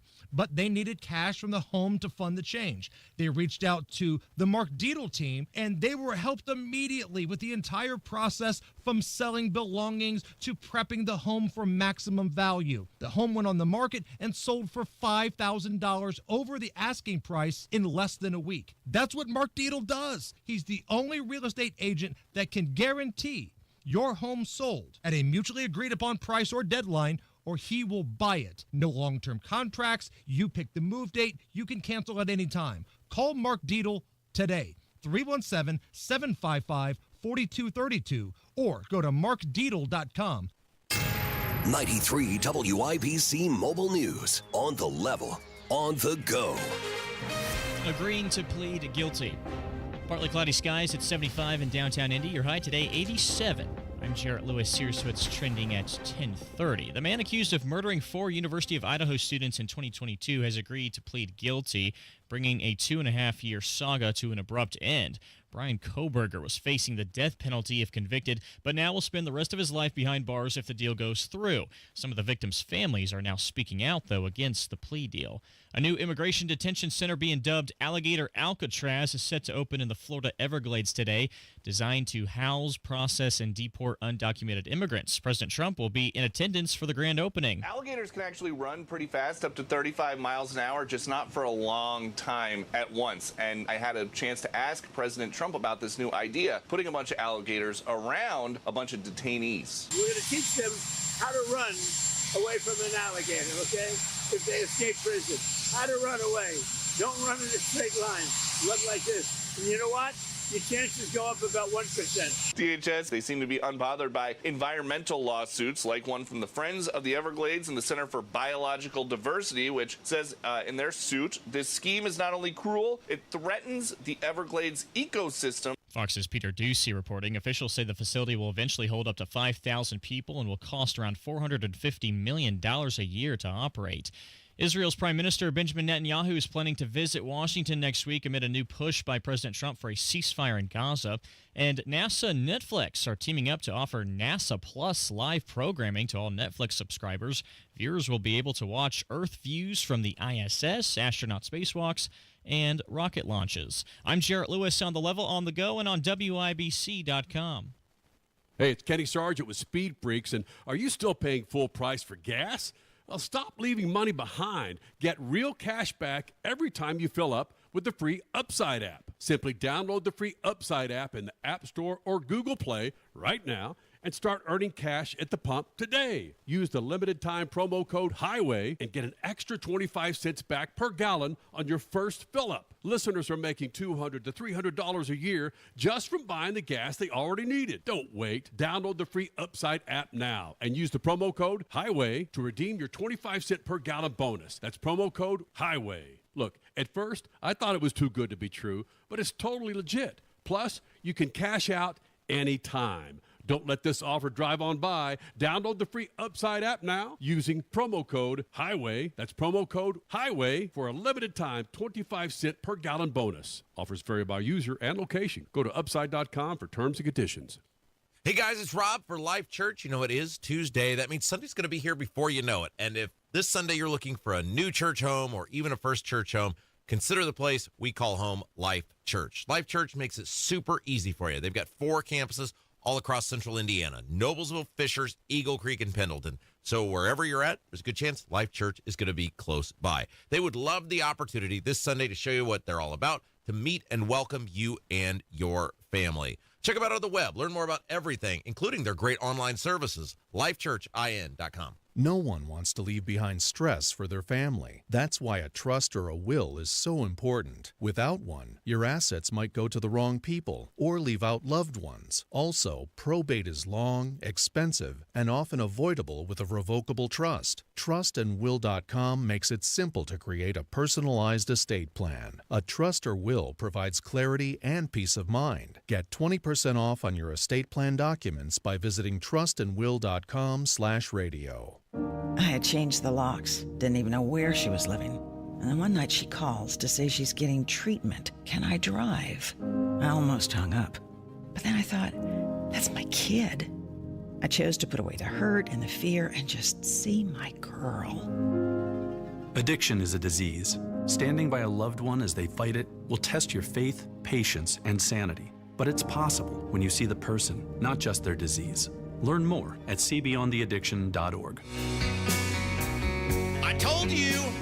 I told you! What did you tell me? Are you right about something? I told you they will not stop, and they will give this woman whatever she wants to get her vote, and it looks like, according to The Hill, the Republicans have given away enough of the farm to Murkowski there in Alaska, who hates Republicans and even pondered leaving the Republican Party and joining the Democrats. They've given her enough. They bought her vote. She looks like they think will vote for the big bullcrap bill. Yeah. And it will pass the Senate. Yeah, this is what's being reported. Senate Republicans officially have the votes to pass the big, beautiful bill. That's per Fox. And people are calling to get it to Donald Trump's desk ASAP. Okay, so, couple of things on this. First of all, shame on everyone that's voting for this. You're gross, disgusting people. You're total hypocrites. You are pathological liars in many cases. And if the game is you hold out to get everything you want and they'll just give it to you, why didn't our senators do that? Right. Why didn't Banks or Spendingberg get more for our state? Because that's what this is. They just were giving stuff away to the state of Alaska. It was just, here's stuff. It's basically the IEDC comes to the U.S. Senate floor. Here, how much stuff can we give you to get your vote? They purchased her vote. And so to Banks and Spendingberg, where's our representation? Why didn't we get a bunch of freebies? How come we got to play by different rules than the state of Alaska? Well, according to Jim Banks, they're going to address all the spending next time. Fingers crossed that the tariffs work. Well, okay. And so, I think about this a lot with this radio show because of the success that we have. And so clearly when you look at the ratings month in and month out, there's so many people that are simpatico with us and the things that we say. Like we were just talking about during the break, there's other talk radio stations who are just butt smoochers to these politicians. And it's like, why? That's not what the people want. It's such a 1990s way of viewing radio that you need these politicians in order to do successful radio. We talk about this Hogsett all the time. Why won't the media challenge Hogsett? Because in their 1990s way of doing business mind, they don't want to be cut off from the soundbite from him. Right. When you realize that in 2025, people are sick of the it. I can't say the word I want to say.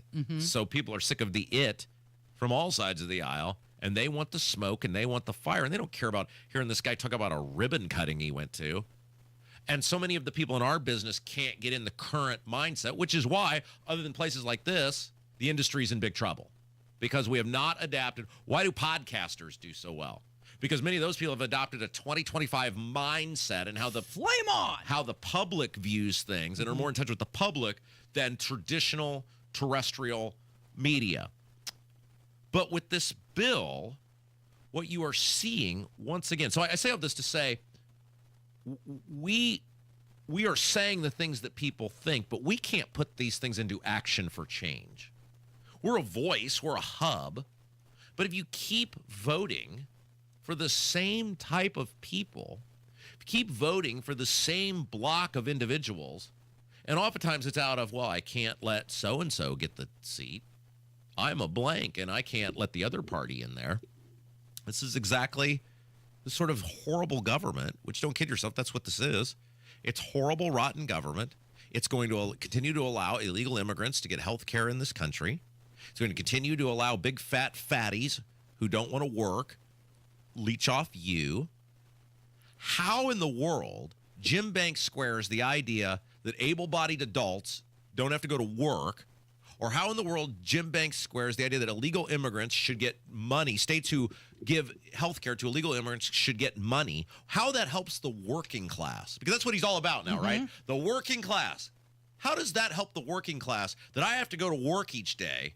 Or let's take some guy, because let's face it, we don't have like real jobs. We have fun jobs. I tell people I spent 25 years figuring out how to not have to work. But let's talk about the guy digging a ditch, or the guy putting on a roof. In this heat. Or the plumber, or the carpenter, or the guy cutting grass or trimming wheat. Like those people. Driving a truck. Yes. They're working. And you're telling me, Jim Banks, Todd Young, that you think it's okay that other able-bodied people are going to stay home and leech off the system? How is that helping the working class? How is saying that people who lied and cheated their way into this country, states that give them free stuff, paid for by the working class, how is that helping them? How is adding trillions of dollars, which, see, they keep saying, like, well, it's going to add, will it add $5 trillion to the debt? No, it'll add $25 trillion, because the current annual deficits we're running are at or near $2 trillion. We're adding that on top of that. How is that something that people have no say in or going to have to pay for this? Daft. Deficits are future taxes. And what Jim Banks and Todd Young are voting to do is tax the future. The grandchildren, the great-grandchildren, these people have no say in this, and you are professional dine and dashers. You are running up the credit card for a meal at St. Elmo and going, somebody better pay for that. These people are disgusting. I'm so sick of it being normalized or acting like it's okay or acting like they're doing something for the working class. You're screwing the working class. That's who always gets screwed. The Republican Party is officially the party of illegal immigrants and the big fat fatties who don't want to go to work. That's who we are now. That's who Jim Banks and Todd Young are beholden to. The big fat fatties who don't want to go to work and the illegal immigrants. Congratulations. Well, that's why I said to you last night via text, fingers crossed that those tariffs work, because that's the only way we're going to get out of this at this point. No, you're not. I don't mean to cut you disagree with you on this, but there's no getting out of this. This is the chance to get out of this. Just like in 2002, when Republicans had all three branches of government, they were going to reform everything. Just like in 2016, when Republicans had all three branches of government and were going to reform everything. Republicans are the party of big government. Republicans are the party of crony capitalism. Republicans are the party of wasteful spending. Republicans are the party of the elite at the expense of you, and they're doing it again. You sound like Elon Musk. He was saying that if this insane spending bill passes, the America Party will be formed the next day. Our country needs an alternative to Democrat-Republican uniparty so the people actually have a voice.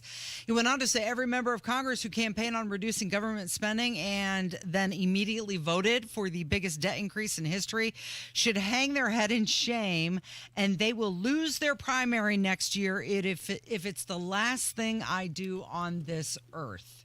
Well, if you remember, in 2010 and then in 2012, a bunch of incumbent Republicans or establishment favorites went down because the people said we'd rather lose this seat than have that person go back. And I think you're going to see that. Now, the difference is Trump's in the soup, and I don't know how Trump being for this is going to affect things.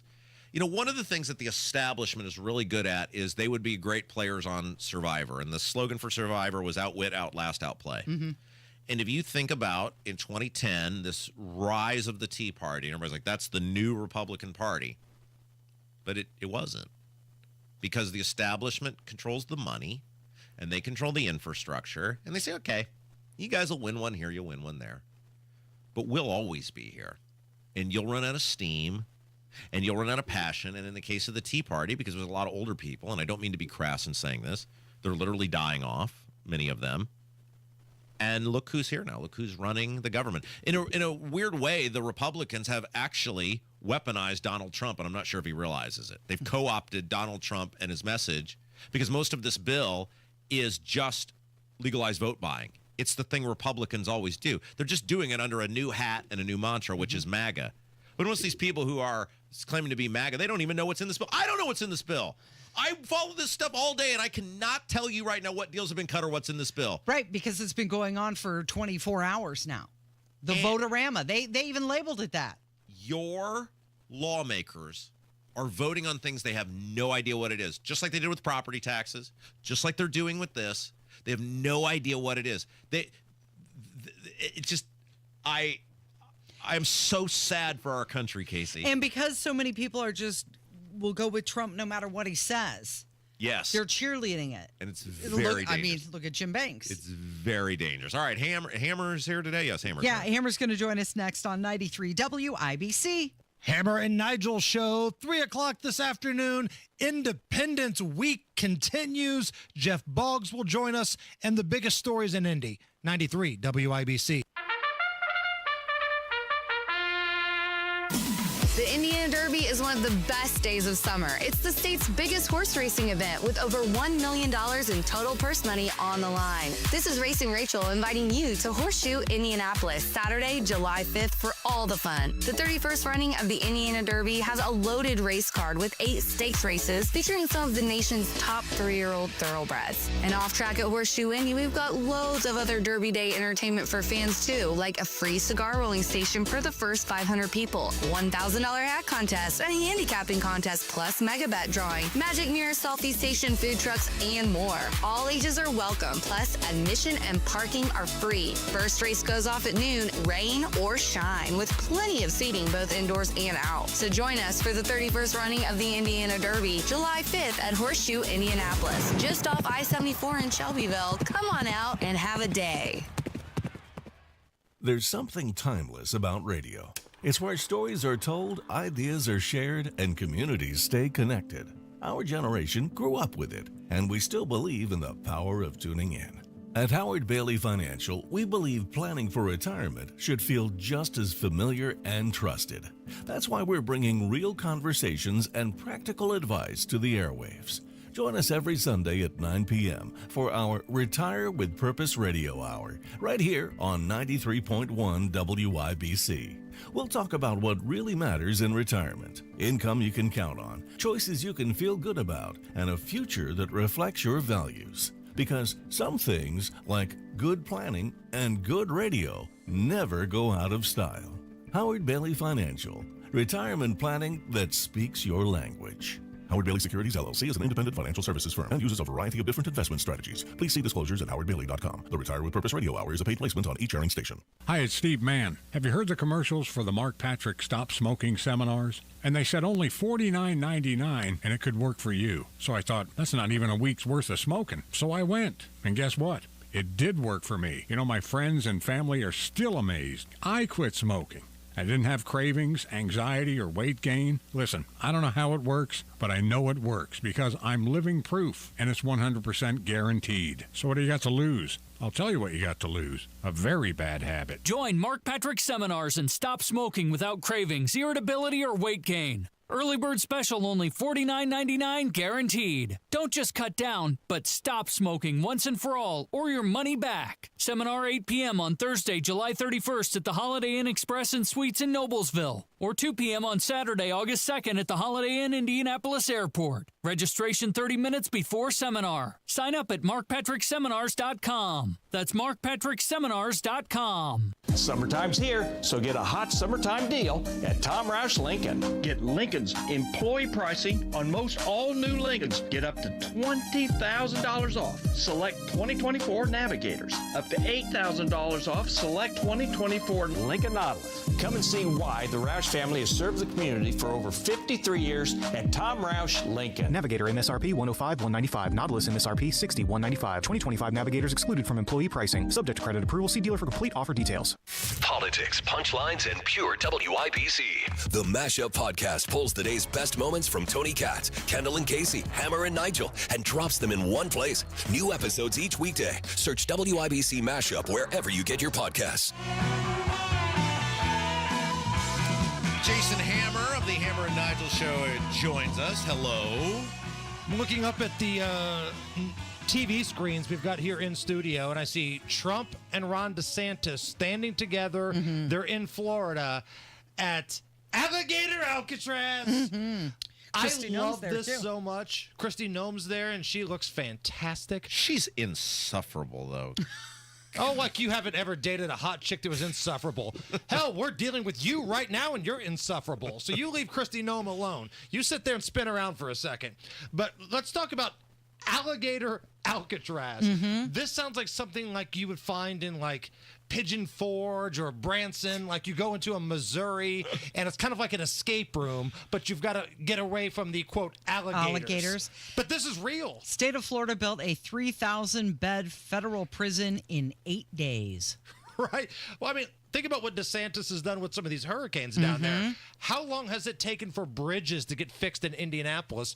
In Florida, they have them wiped out from hurricanes, and old Ronnie D's got those bad boys up in a couple weeks. There's a bridge on Washington Street that's on the 3-year plan. Right. Monument Circle down here, it started construction, I think, under Mayor Bart Peterson, and here we are. Yeah, but you're touching on something that's important, which is government should be about a competency. And sadly, it's turned into reality television. And it's true on both sides of the aisle. It's not. Ron DeSantis is incredibly competent. He demands competence and excellence around him. But I don't think that's what the public's voting on in many cases anymore. If you put Alligator Alcatraz on the ballot, I'm voting for it, Rob. Do you doubt that I wouldn't? Because, listen, the alligators are there anyway. It's not like they're having to fly in gators from other countries. You've been to Florida, you've seen gators. This is like at the Everglades, the gator capital of the world. So if you're telling me we can put an ice facility there and, you know, put some gators around to make it more difficult for them to get out, I'm fine with that. What's the big deal? No, I don't think there's a big deal with that. What I'm saying, though, is you're talking about DeSantis. I think his problem, though, on a national level is he ran on the idea of competency rather than showmanship and being a reality television candidate.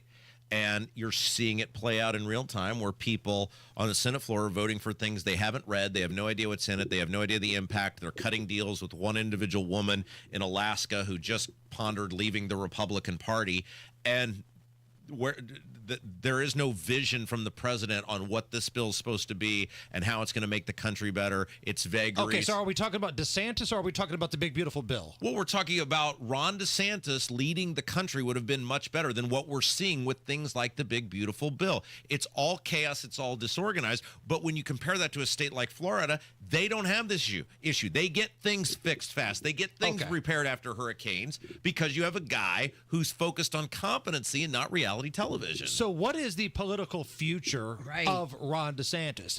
Arguably the most popular Republican governor in the country. And it seems like there's not really a seat at the table for him right now. Like, you're a sports betting guy, Rob. You do the show with me. If you had to bet money, is Ron DeSantis going to be one of the top 2 candidates for 2028? No, because he's not. There's this bizarre thing now where unless you are deemed some sort of undying loyalist to Trump, you don't have an opportunity to even be heard anymore. And so that, by that standard, it's going to be probably Vance and Rubio.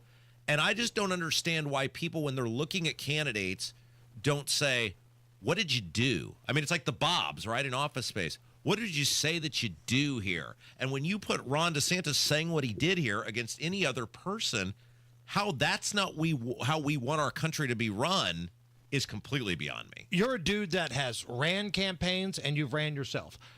You're right. Ron DeSantis may be the most qualified person to lead this country, but his presidential run was a disaster. Like, he was weird on camera, made weird faces. When he's on the debate stage, when he's doing things, he's really good. Why was his campaign such a train wreck? Well, I think he probably is a bit of an elitist, right? I mean, I don't need to like my governor. I don't know if I would get along with Ron DeSantis. I mean, he was Ivy League educated. He was in but he played baseball. He drinks beer. I get it. Yeah, but there's a lot of guys who played baseball and drank beer. It doesn't mean necessarily that, you know. I mean, I'm saying I have 2 things in common with it that I don't have with Donald Trump. I feel like there's some people who can campaign well but govern poorly. Anybody come to mind?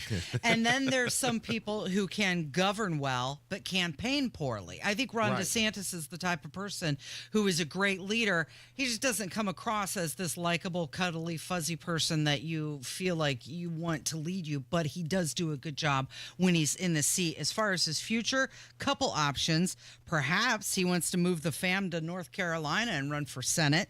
If you say Vance and Rubio for 28, I would think there's a cabinet position for DeSantis. There's also been rumors that his wife is going to run for governor, so maybe he'll stay home and be with the kids. There was chatter for a while that if Pete Hegseth was not going to be the guy at the Department of Defense, that DeSantis would have been on that short list too. So maybe that's something down the road as well, but it's just, it feels like it's a waste of a guy who's really good at governing.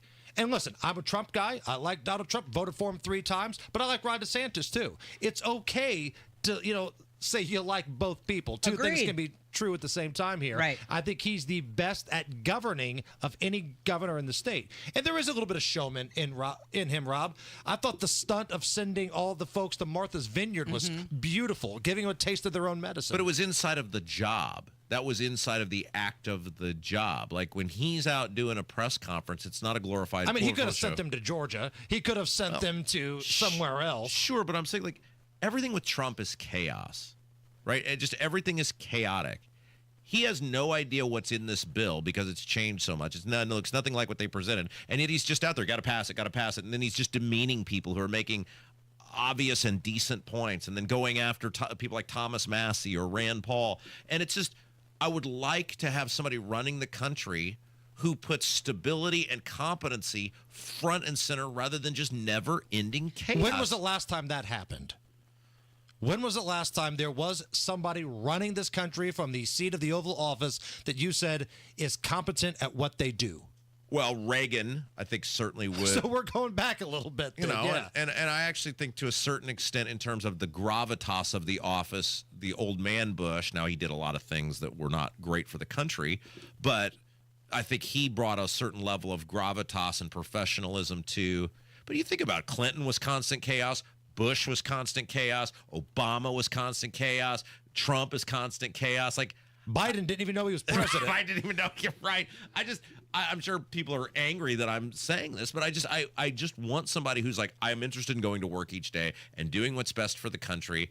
And the problem with Trump is it has created this now generation of people that believe they got to be a showman in the office. I'm not even talking about campaigning. I'm talking about governing in the office, where they feel like they got to constantly be on full display for some internet click rather than just doing the job.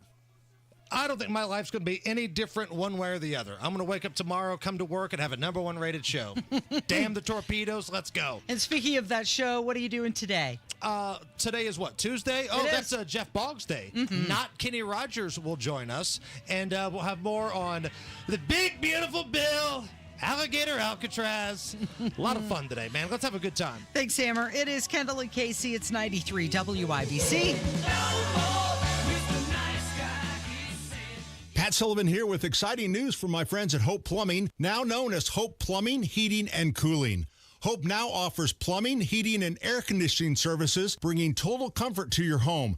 No more dealing with multiple home service memberships. For only $8 a month, Hope is now your one-stop for safety and maintenance inspections and so much more. Make sure you're prepared for those Indiana summer heat waves with an AC tune-up by calling Hope Plumbing, Heating, and Cooling today at 641-HOPE. Pat Sullivan here with Michaela of Michaelis. If you have water damage, why should you call Michaelis? Michaelis is a local family-owned Indianapolis company with 39 years experience. On call 24/7, 365. We are IICRC certified and will restore your space to pre-loss condition or better. And we work through the entire insurance process on your behalf to make it easy. Water, storms, fire, and mold. Life happens. Michaelis happens to help you through it. Text or call 844-FIX-INDY. Career changers, including veterans and active duty service members. Your transition starts here. Go from GI to IT in a matter of months. Become a certified cyber warrior with training at My Computer Career. Cybersecurity specialists are in high demand, offering IT pros great opportunities and a rewarding lifestyle while protecting our people, liberty, and treasured institutions from cyber threats. Deploy your career in IT today at mycomputercareer.edu/CWP, an elite CompTIA certification partner. VA education benefits are available to those who qualify. Some things can steal your sunshine. Ugh, I just got my hair done. Sorry, the cooler's broken. Anyone see my flip-flops? Anyone? But COVID-19 can steal a lot more. I just took a COVID test. Ugh.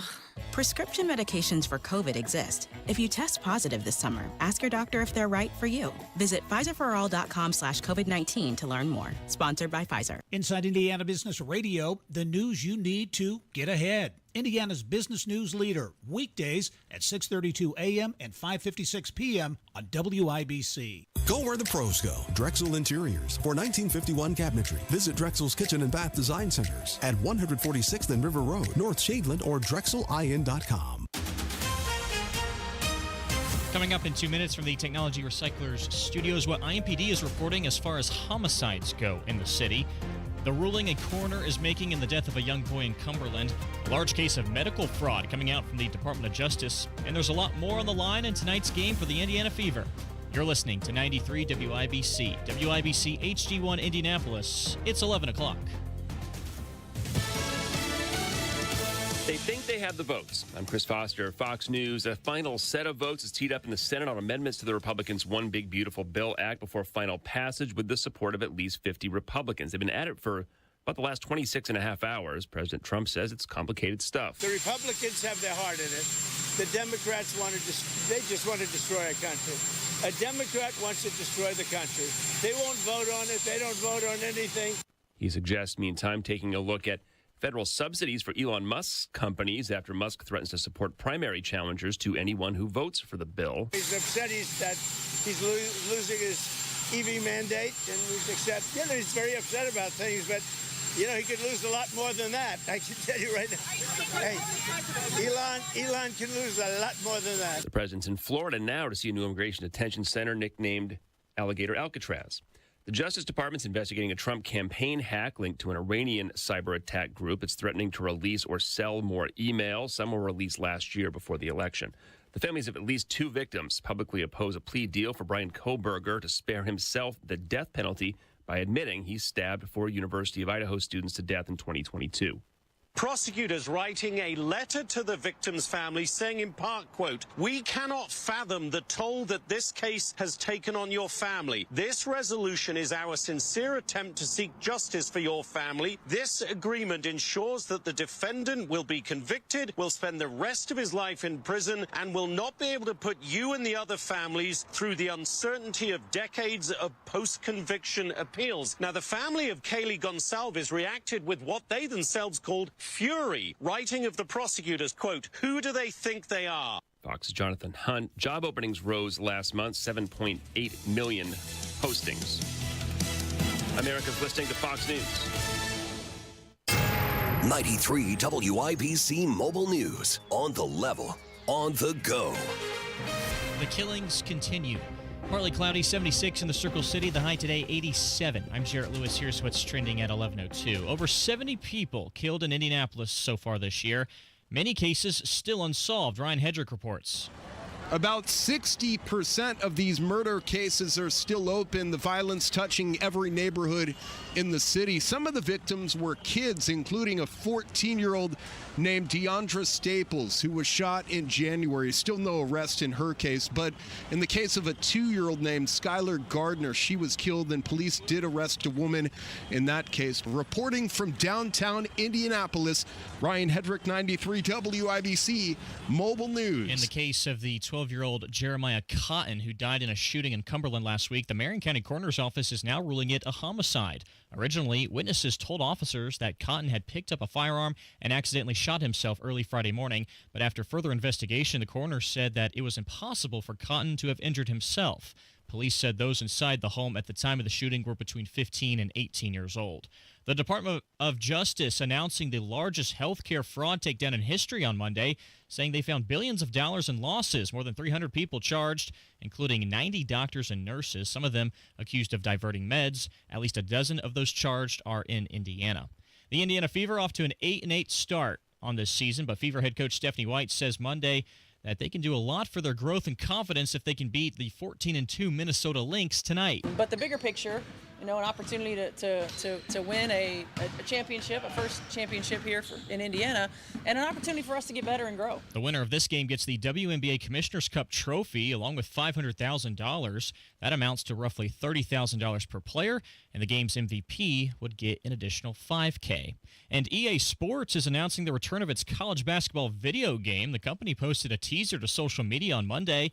The game is set to feature rosters for both men and women teams from across the country. I'm Jarrett Lewis on the level, on the go, and on WIBC.com. Hello, my name is Nate Clancy. I'm with Labor's Local 120. I've been with Labor's Local 120 for over 40 years now. We're members of Labor's International Union of North America. Giving back is part of their commitment to the Indy community, like helping the Soapbox Derby. We painted the bridge. The Wilkershaw Bridge is an iconic bridge for the Soapbox Derby. It's been there forever. It was, needing work. When Indy or surrounding communities need help, LIUNA steps up. Members that went over there, we seen that it was needing work, power washed, done the painting, just anything that was needed, and it looks amazing now. This is Chris Brickey, business manager of Labor's Local 120. While all our members are skilled, highly trained men and women, we are also your friends, neighbors, Little League coaches, and volunteers here in Indy. Here at the local, I like volunteering in the community. Just every little bit helps. I really got a real joy in doing that. We build Indy for good jobs and stronger communities. We are LIUNA Local 120. You're listening to Rob Kendall. When we talk about sending money somewhere, we're talking about printing the money because we have no money. And Casey Daniels. My government would never lie to me, would they? On 93 WIBC. I told you. What? I told you stand in that bathroom. I tried to warn you. You know what? I just had to ask if that was you or Hammer.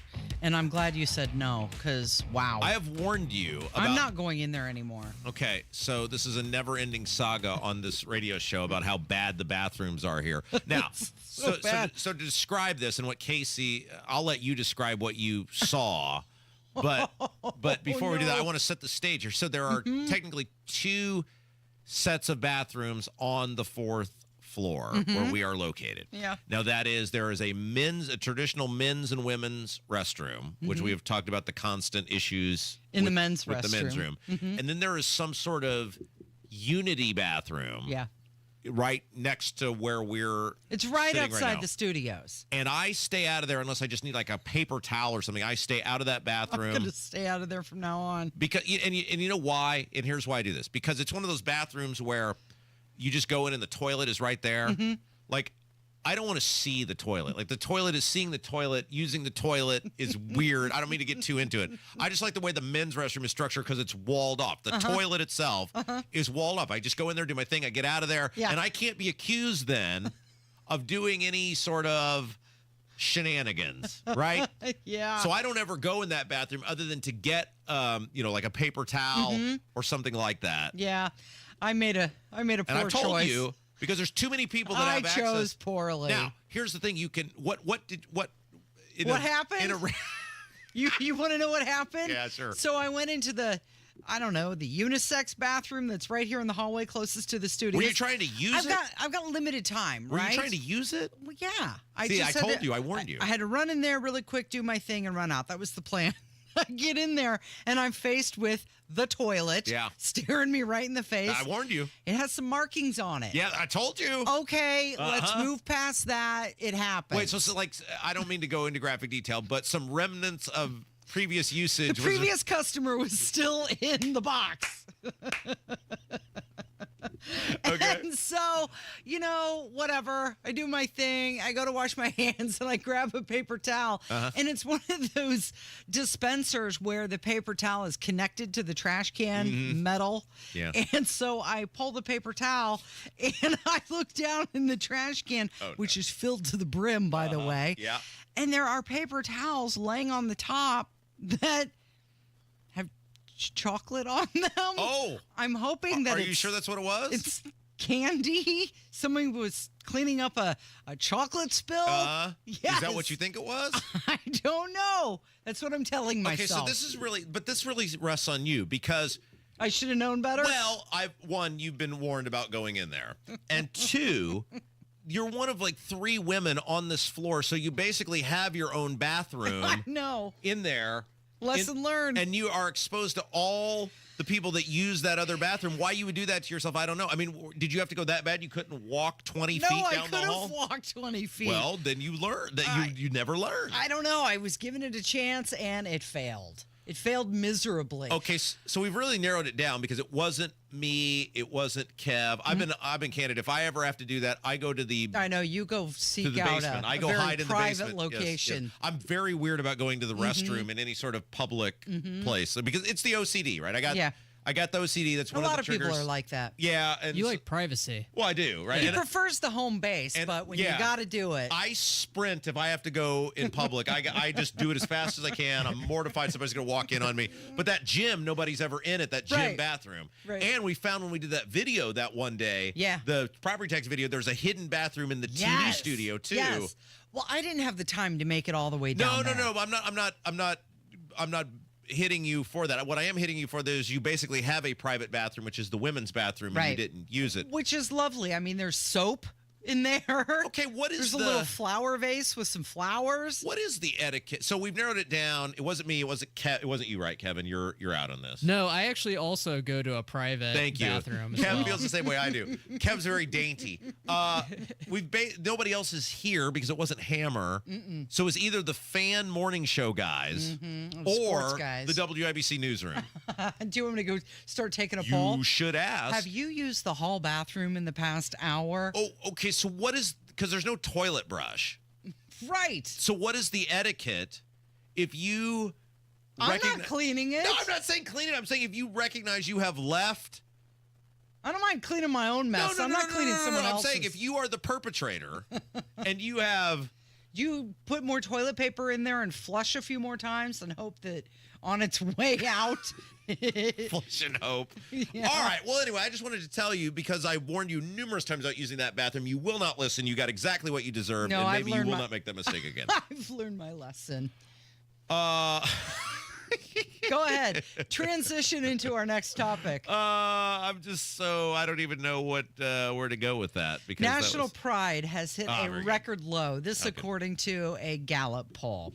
Only 58% of U.S. adults say they are extremely or very proud to be American. And this is down 9 points from last year, which was down 5 points from the year before that. Well, okay, so the overall number is down 9 points in terms of proud to be an American. Now, my question on this, did they break it down by party?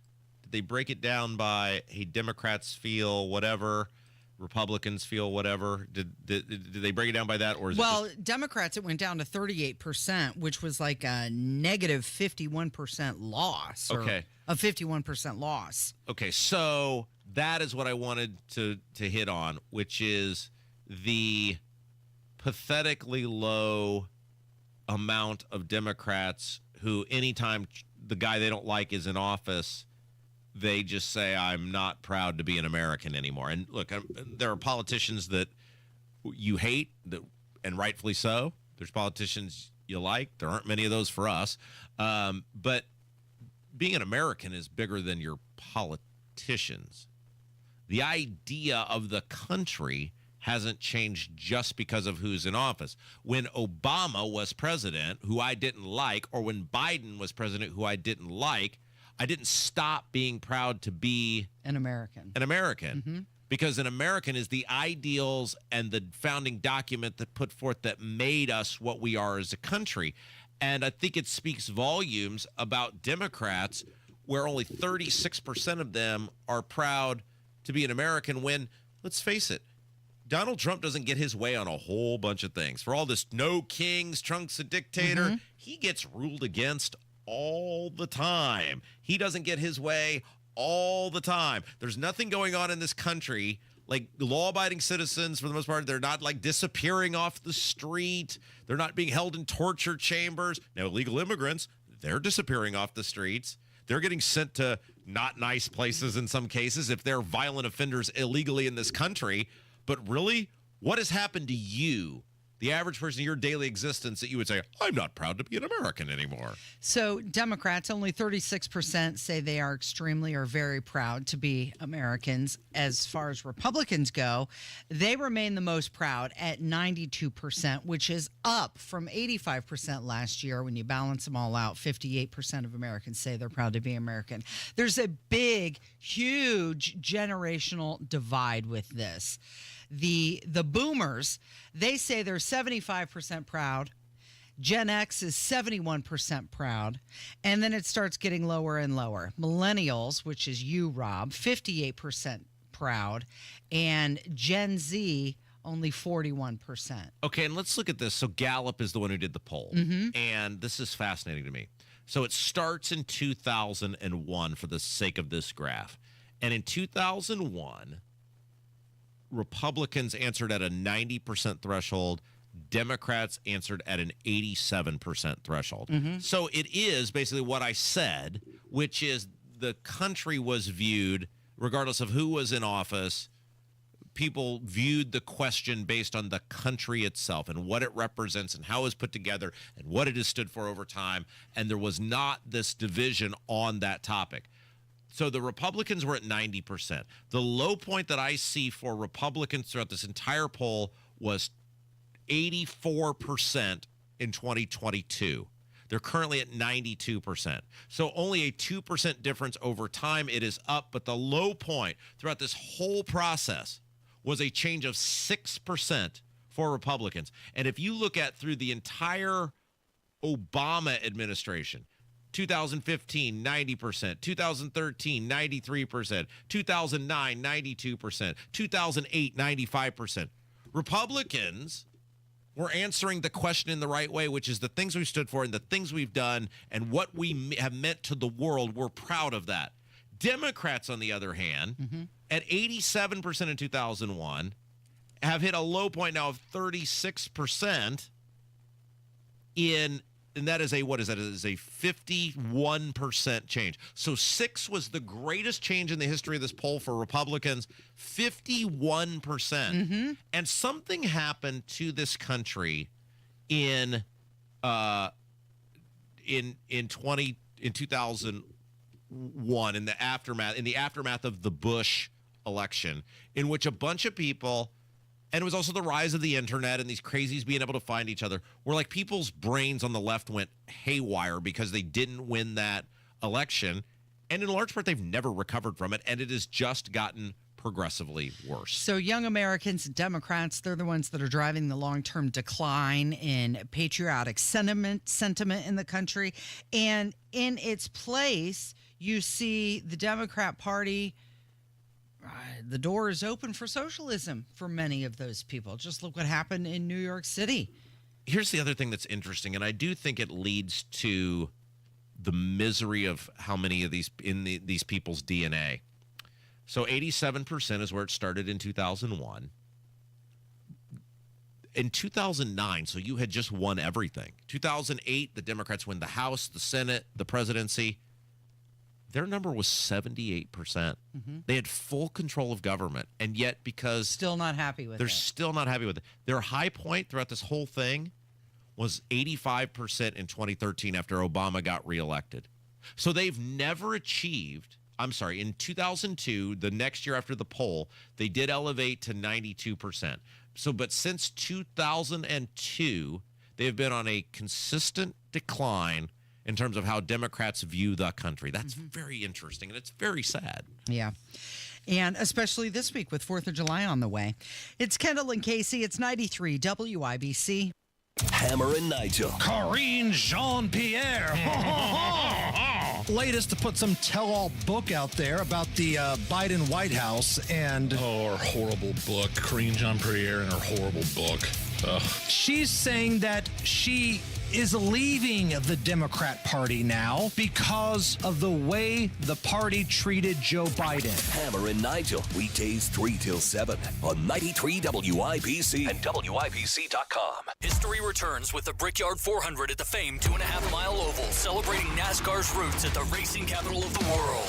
Brickyard Weekend starts Thursday, July 24th with the Indiana Sprint Week race, with sprint cars running on the IMS dirt track for the first time ever. Saturday, July 26th, get ready for action with the NASCAR Xfinity Series Pennzoil 250. Then Sunday, July 27th, the NASCAR Cup Series Brickyard 400, presented by PPG, returns to the oval of the Indianapolis Motor Speedway. Buy now and save at IMS.com. Some things can steal your sunshine. Ugh, I just got my hair done. Sorry, the cooler's broken. Anyone see my flip-flops? Anyone? But COVID-19 can steal a lot more. I just took a COVID test. Ugh. Prescription medications for COVID exist. If you test positive this summer, ask your doctor if they're right for you. Visit PfizerForAll.com/COVID-19 to learn more. Sponsored by Pfizer. Downtown Indy's Fourth Fest, presented by UA Local 440 on the Indiana War Memorial Grounds, kicks off with a street party featuring live music, a kids zone, great local food, and more, 6 to 10 p.m. Then fireworks with an amazing grand finale, thanks to the Indiana Fever and WNBA All-Star Committee. The street party is brought to you by Indiana Donor Network and Donate Life Indiana. One organ and tissue donor can save 8 lives and heal 75 more. Sign up at donatelifeindiana.org and talk to your family about your decision. For more info, go to downtownindy.org. For just a moment, imagine life without joint pain. Erase the constant ache in your knees, hips, or shoulders. Imagine moving with ease, unafraid of that next jolt of pain. At QC Kinetics, we believe your health is your greatest investment, and we're here to help you regain it. Our advanced regenerative therapies revitalize damaged joint tissue with no surgery, no drugs, and no downtime. It's not just about relieving pain, it's about restoring your freedom and confidence. Imagine golfing, hiking, or just walking without hesitation. Imagine waking up every morning without pain holding you back. With QC Kinetics, you can turn those dreams into reality by investing in something priceless, your health. Find out if you're a viable candidate by requesting a free consultation today. Call 463-842-1361. What's your health worth to you? If it's worth a free call and consultation, here's the number: 463-842-1361. 463-842-1361.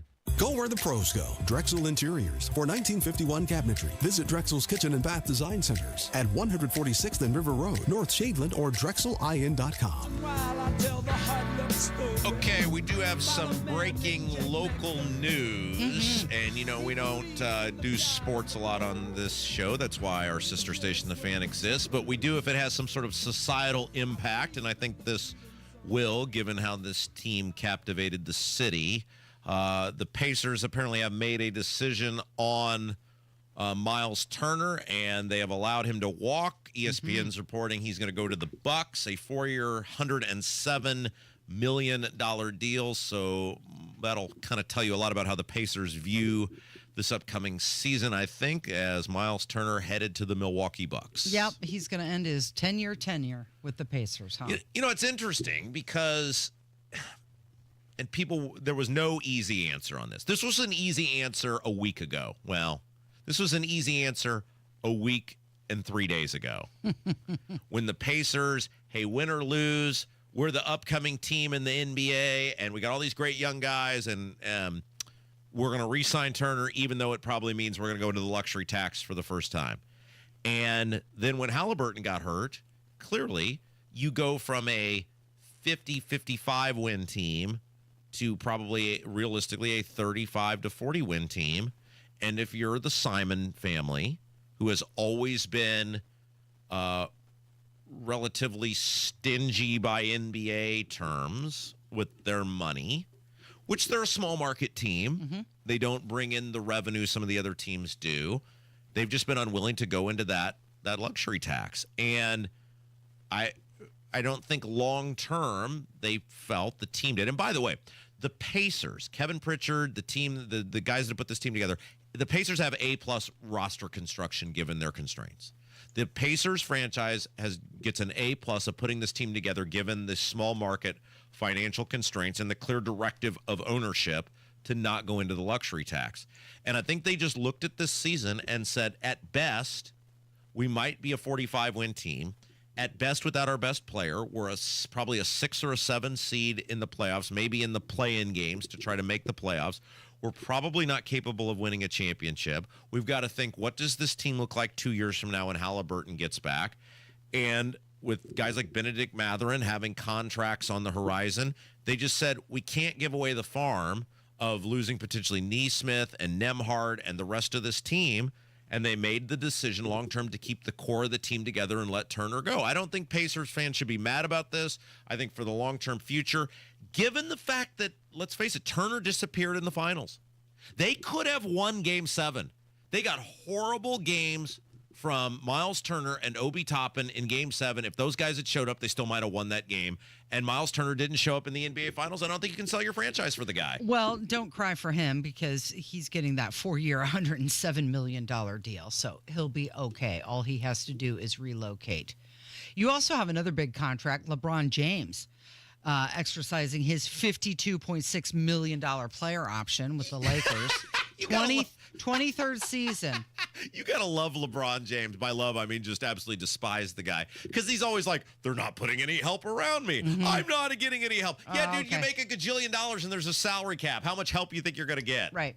Okay, so there's also more basketball news. Oh, this is the basketball segment. This is the basketball segment. WNBA expanding again. They're adding 3 new cities for a record of 18 teams. They announced yesterday that Cleveland will begin play in 28, Detroit joins in 29, and Philadelphia will tip off in 2030. Of course, you've got the giant mural of Caitlin Clark going up on the JW Marriott. What does it say from downtown in my town? Okay, That's what. And she launched her shoes yesterday. Not her shoes. They're the Kobe line of shoes. They have sold out quickly. I believe they were going for $199. Okay, but let's back up for a second. Let's explore this because we saw this with hockey in the 90s where there was this explosion of hockey when Wayne Gretzky went to the Los Angeles Kings and became America's player. He'd been a part of the Edmonton Oilers, goes to Los Angeles, the glitz, the glamour, hockey explodes. And then you start seeing this movement of like hockey teams to America. You see expansions of the NHL. And while many of those teams still exist, it didn't work out because it was about a guy, not the league itself. And I'm not trying to demean people who are hockey fans, but it's a very niche, hardcore group of people that it doesn't translate to the average person. And in the case of the WNBA, at least hockey was a sustainable, it was sort of the fourth of the big four, the NFL, MLB, NBA, and then there was hockey. It was an established league. It was an established sport, hardcore fan base. The WNBA has none of this. It's been a professional dumpster fire for 25 years that is almost all these teams have lost money. And now you have a player who, by the way, seems to be getting hurt a whole bunch. Right. Not saying that's her fault, but the league hinges on one woman who all the players hate. Did you see in the player voting she was 9th for guards in the All-Star voting? Right. 9th. Right. No. Now she's going to be an All-Star and was number 1 overall because of the fan voting. But you have a league that hates her. They appear to be trying to maim her at every opportunity. She's hurt a whole bunch. Your league is trash other than her. And now because of the popularity of one player, this is hockey all over again. You saw this in the 90s with after they made the Mighty Ducks movie. Oh, we got all these franchises. It's not the sport, in this case the WNBA, it's the player. It's the person. There could have been a lot cheaper way for Cleveland and Detroit and Philadelphia to get Caitlin Clark to come to town. Just invite her. You don't have to build an entire franchise around it. I want to come back to the Pacers real quick, though, because we're going to learn a valuable lesson out of the Pacers not re-signing Miles Turner, and fans need to remember this because, Casey, it is something that I bitch and moan about all the time, which is sports are business. The owners, for the most part, view sports as business.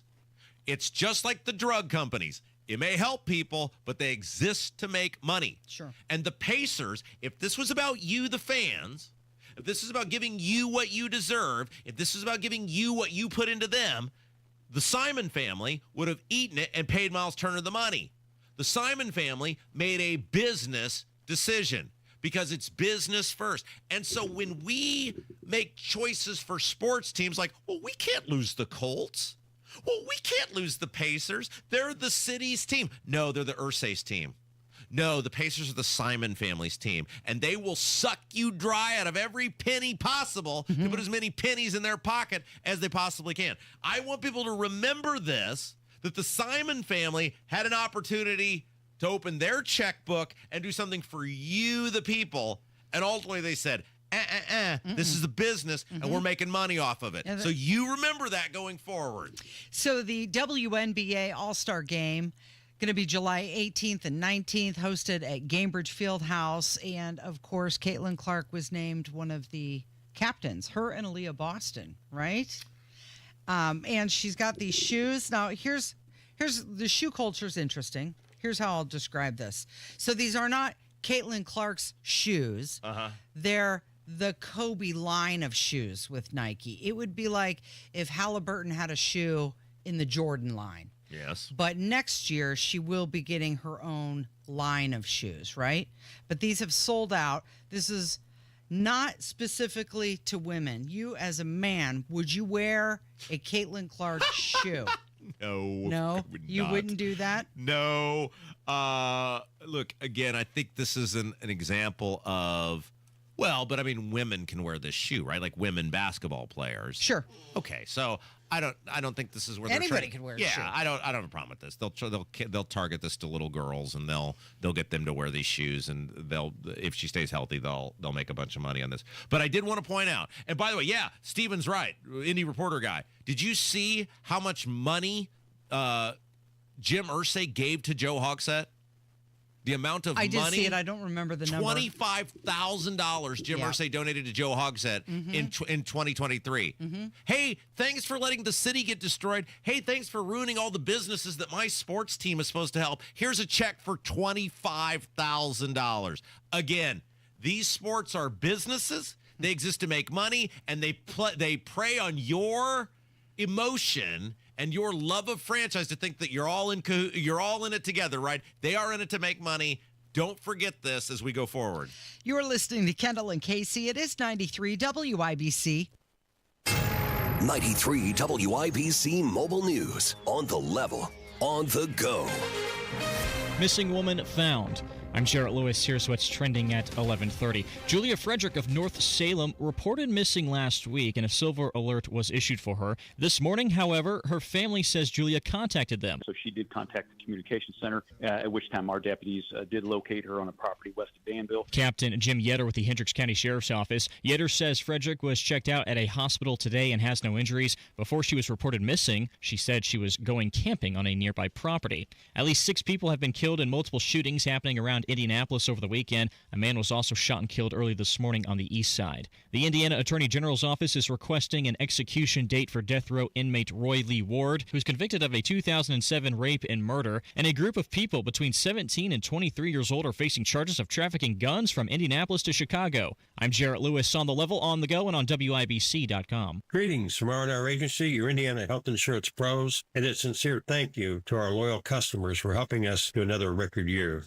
We recently saved a 62-year-old retiring couple over $800 monthly when compared to their COBRA offerings. We recently saved a family of 4 over $400 monthly when compared to their $7,500 deductible program on the ACA, and you know that's still Obamacare. We recently saved a small 4-man manufacturing company over $1,000 monthly and gave them better coverage. We feature coverages guaranteed to age 65, low out-of-pocket expenses, the largest networks in the country, and you can sign up anytime. If you are retiring early, self-employed, or need coverage for your small group, call us at 317-563-0868 or go to rragency.org. If you don't call us, we can't help you. What do you got to lose? Call us 317-563-0868 or go to rragency.org. As always, God bless America, common sense government, and peace too strict. I had changed the locks, didn't even know where she was living. And then one night she calls to say she's getting treatment. Can I drive? I almost hung up. But then I thought, that's my kid. I chose to put away the hurt and the fear and just see my girl.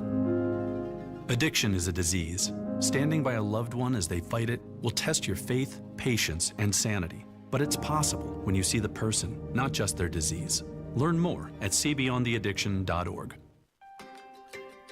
Neighborhoods are popping up everywhere, but if you want something different than what you're currently seeing, Joyner Homes, based out of Greenfield, can build you a unique, custom home on your own private lot or anywhere you can bring your own builder. They've built hundreds of homes across central Indiana. Visit Joyner Homes Model Homes or go to joynerhomes.com to see floor plans and pricing and more. With Joyner Homes, you can even start from scratch if you want. Check out their 5-star Google reviews and visit joynerhomes.com. When you're hiring, have you ever felt like you're missing out on meeting great candidates? Well, they're not hard to find when you go to ZipRecruiter. ZipRecruiter helps 10 million people with their job search every day. People who are actively looking for jobs like yours. So it's easy to find the right person fast. 4 out of 5 employers who post on ZipRecruiter get a quality candidate within the first day. Try ZipRecruiter for free at ZipRecruiter.com/free. That's ZipRecruiter.com/free. We all have people in our lives we interact with. Maybe it's your favorite barista, a neighbor who waves to you every morning, a coworker you grab lunch with, or maybe it's me, the hairstylist you've gone to for years. What if you learned I had a substance use disorder? Would it change how you see me? It's okay to see the addiction, but when you choose to see the person, not just their disease, it can help change someone's life. Learn more at cbeyondtheaddiction.org. You're listening to the Kendall and Casey Show on 93 WIBC. Okay, so this is an interesting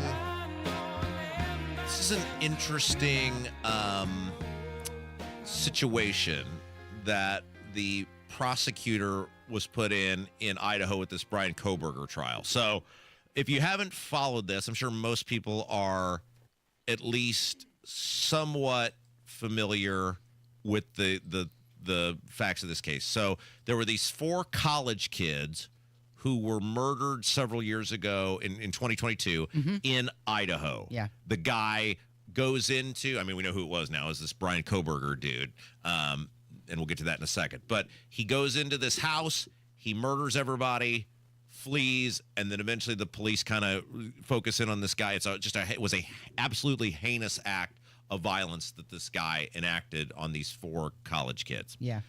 So this thing, they catch him. He's the prime suspect. They've got a lot of evidence against him that he commits the crime. But as any capital murder trial would, it drags out and it goes through the various processes. It's getting ready to go to trial, and then the prosecutor announces we have reached a plea agreement with Brian Kohberger in which he will plead guilty to all 4 of the murders. Also, I believe a robbery charge in there as well, burglary, whatever. And in exchange for that, he also gives we take the death penalty off the table. Yep. He gets life sentences for all 4 murder trials, and he surrenders his right to appeal the sentencing. So he is going to prison for life. There's no way he's getting out, and he has no recourse to do anything about it. It's life in prison without parole. Right, correct. Yeah. That's what I'm saying. I mean, there's no chance this guy will ever see light of day, and he cannot appeal the sentencing. Now, what's interesting about this is one of the victims' family is outraged because apparently they were not consulted or gave the thumbs up to take the death penalty off the table. And now Steve Goncalves, I believe is how you pronounce his last name, said, quote, this is according to NBC News, Idaho has failed. They failed me. They failed the whole family. Yeah, they were strongly opposed to the plea deal. They said it was shocking and cruel and a failure by the state of Idaho. So it does raise an interesting point of if you are the prosecutor and you have multiple victims and you have some of the victims' families who appear probably to be on board with a plea deal, and then there are other families, or in this case, a family who is not on board with that. And in this case, it's a capital. This is not some guy robbed a convenience store of a candy bar. This is a capital murder case.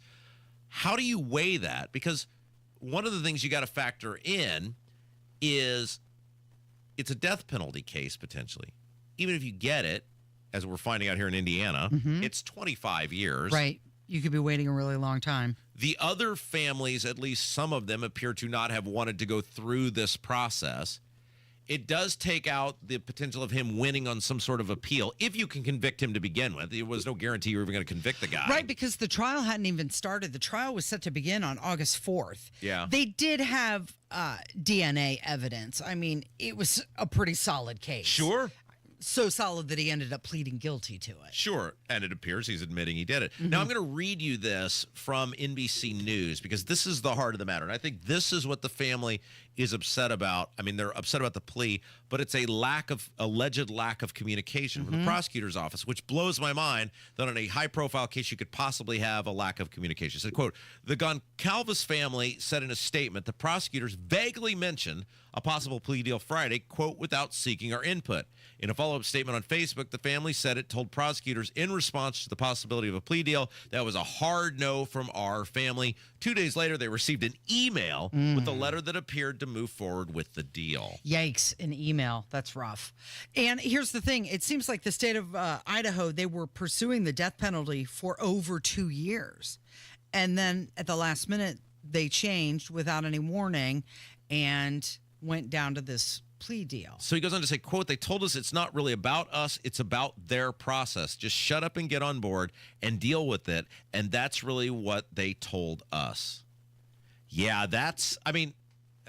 I don't know if it happened or went down exactly as he's describing it, but the lack of direct communication, if indeed it all came down via email and there wasn't some long, even if you're not going to listen to them, not letting them have their moment and their voice and justice for their or what they perceive as a voice. Feels like a convenient exit ramp for them. It really does. I mean, I've tried to. Obviously, it's a horrible position to be in, and you just pray you never have to do that. But when you try to put yourself in this family's position, you understand why they're having this outrage because they don't feel justice is going to be served, and they knew this guy did it as he's admitting he did it. Yeah. Well, one thing the plea deal does do is it spares the family from years of trial and appeals. So it's now going to be a done deal. However, it's not what they agreed upon going into it. So they feel betrayed. Whoa. Twice. That was, I don't know what I did there. I almost knocked that microphone over. First time in the radio studio. Don't laugh at me, Kevin. It's not funny. One of the things that'll be fascinating is a part of this deal. He's got to confess to, I would assume, he'll have to confess to a play-by-play of what happened and why. And I'm going to be fascinated to know, because this guy, I don't think, had any sort of long-standing criminal record or acts of violence that I'm aware of. I mean, I've tried to follow this case a little bit, but what drives some person to, in the moment, say, I'm going to take the lives of 4 innocent people? Again, this isn't, petty theft. Not that that's okay, but it's not petty theft. It's not, a traffic infraction. It's, I stole the lives of 4 innocent people who, all by all accounts, didn't have any run-ins with him, didn't have any altercations, didn't threaten him in any way. And I'm always fascinated by that, about what drives people to throw their own lives away. I feel those poor families, they're never, ever going to get over it. They will never let go of this. Their lives will never, ever be the same. And now that the prosecution agreed to the plea deal, their side of the equation seems to be ignored, at least the one family who opposed it. All right, I got to admit, I have not followed this P. Diddy trial at all. There's just too much going on in my life, and I don't... Yeah, the jury's in deliberations right now. Have you been keeping up on this? Moderately, a little. I'm curious, because I know it's wrapping up, and I'll be really curious to see how it ends. Because they dropped some of the charges, right? There were a couple of charges like last week that got dropped. Yeah, and I think they did that so that they didn't muddy up the bigger charges. That's what people said. Now, there appeared to be overwhelming evidence that this guy was not running a convent. Clearly, but not. Having not paid uber close attention to it. Does it sound like to you that the prosecution, because we've seen these celebrities get off before where it seems like they're pretty dead in the water and then they skadoodle on out of there? So one of the things that happened, there was a message from the juror that went to the judge saying that one of the jurors was unable to follow the 61 pages worth of instructions. How many pages? 61 pages worth of instructions that the judge had sent them. So there were some questions there if that juror was going to be able to stay on or if they were going to need an alternate. And then there was another note from another juror who was asking for clarification in part of the instructions. Now, two of the things, he's being charged for sex trafficking. That's one of the charges. And it does seem to me that he is guilty of that, and I'll tell you why. When we think of sex trafficking, what comes to mind is you think of a young person who is picked up and put in a truck or something and disappears, right? Sex slave. There's different scales to this. What he did do was he had allegedly workers who were hired and then told to cross state lines. To go perform. Correct. An act in a different state. I gotcha. So the government is saying that is the sex trafficking. And if you look at it through that lens, yeah, he's guilty of that. I mean, and this is the thing I think that you struggle with as a society is that clearly the guy was up to no good. I think the reasonable person looks at this, and when you see all the guns, the lube, all the stuff, right? You put it all together. This is not some guy running a church supper, but we are a society of laws and we are a society of justice. And the justice in this case, in our legal system, means that the prosecution has to prove guilt of whatever they're accusing you of beyond a reasonable doubt in order for you to spend time in prison, to go to be convicted of something. And so I just lean on you for this. like I said, there's only so many hours in the day, and now that the governor, there's only so many things you keep track of. I was keeping track of it, and then the governor told me I got to fight the school board and the city council and the county government and hold the Secretary of State accountable and all this stuff. I just there's too many other things I'm working on. The one thing that I can't quite figure out is he did not take the stand in his own defense. Yeah, he didn't speak.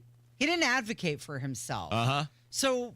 What does that tell you? Well, that's always the risk, right? Of to put or not put your client on the stand, because a logical person would sit there and say, hey, if that were me and I didn't do it, I'd want to tell my side of the story. Right. But then your lawyers could say, oh, you could just be making it worse every time you open your mouth. But according to him and all of the news outlets, it was his choice not to take the stand on his defense.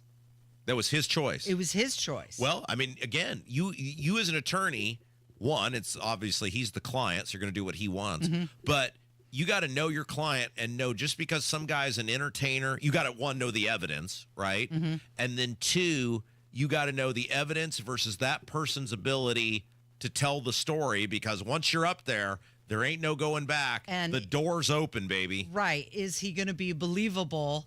And is he going to, I mean, the jury saw all the videos and the violence and all of the evidence. So is he going to be likable enough? One other thing. To make them believe his side. And I'm just a local bird lawyer here on the radio, so I'm not, I have no legal training or degree. But I do wonder in a case like this where a guy is accused of so much stuff and you talk about him taking the stand, do you as a lawyer have to weigh, okay, what are the odds that he's going to talk himself out of the things we think he's most likely to go down for versus the chance he talks himself into more things he otherwise wouldn't have gone down for? Right, exactly. This is not like a single charge he's facing. There's multiple things. Charges. And so maybe they feel, well, if you have a realistic conversation with the guy, hey, there's probably a good chance you're going down on A, B, and C. And if you get up there, you might talk yourself into D, E, and F. So I don't know. Anyway. I think the verdict will be coming down probably by the end of this week, if not tomorrow. Yeah. Depending on how long they deliberate. Very good. You're listening to Kendall and Casey. It is 93 WIBC. Hammer and Nigel show, 3 o'clock this afternoon. Independence Week continues. Jeff Boggs will join us, and the biggest stories in Indy. 93 WIBC.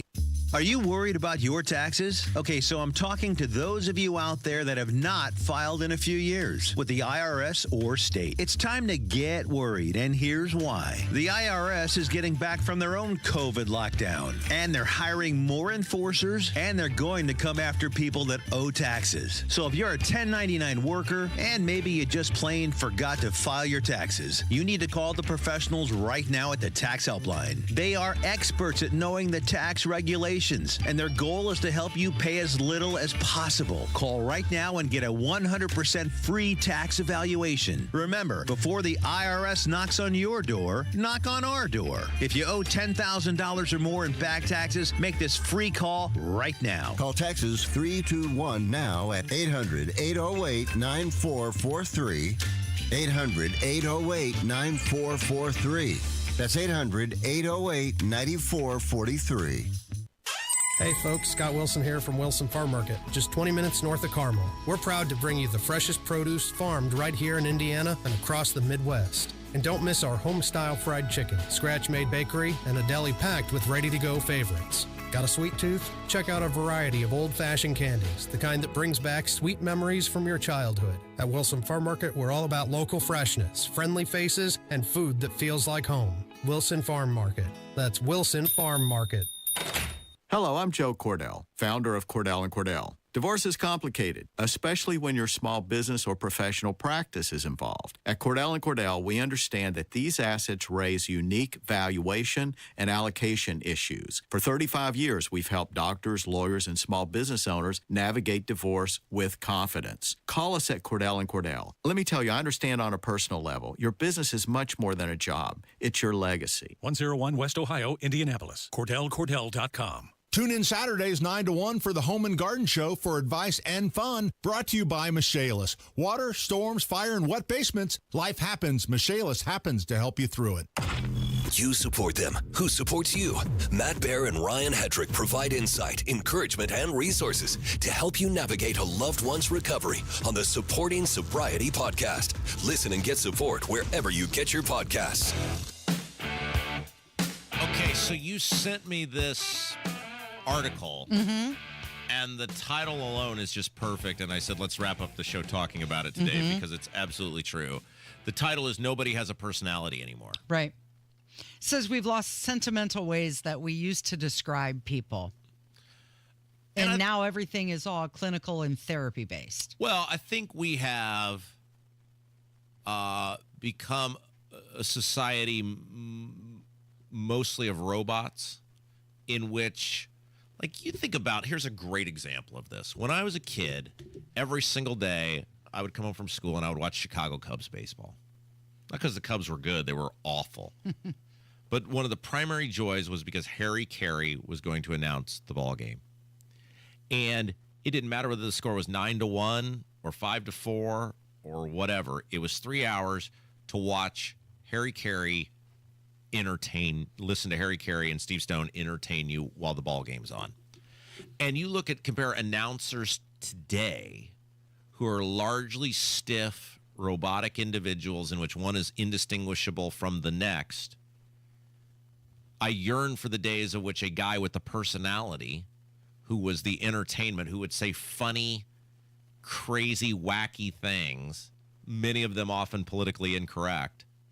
But when you compare Chicago Cubs baseball of the 1980s and 90s and the memories that people like me of my generation have growing up watching that versus, what's the guy's name? Boog Shambi, I think is the guy's name today. That's the Cubs announcer.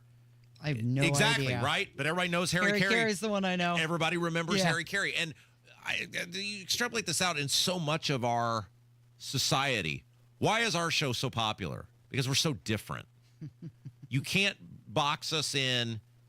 We're unlike any other quote-unquote conservative talk show out there because we say all the things, we name all the names, we're just different. We are unique. People get something here in a personality and a life force that you can't get anywhere else. And yet in so much of our society, look at head coaches. You can't grab a kid's face mask and scream at him anymore. You look at these guys in the NFL. They all look like little wimps. You know, there's a handful of those dudes left who are men that are coaching NFL football. And the rest of them, we don't want to offend the players or this or that. And it's true at the college level. Why did all of these old-timers quit, Mike Krzyzewski, et cetera?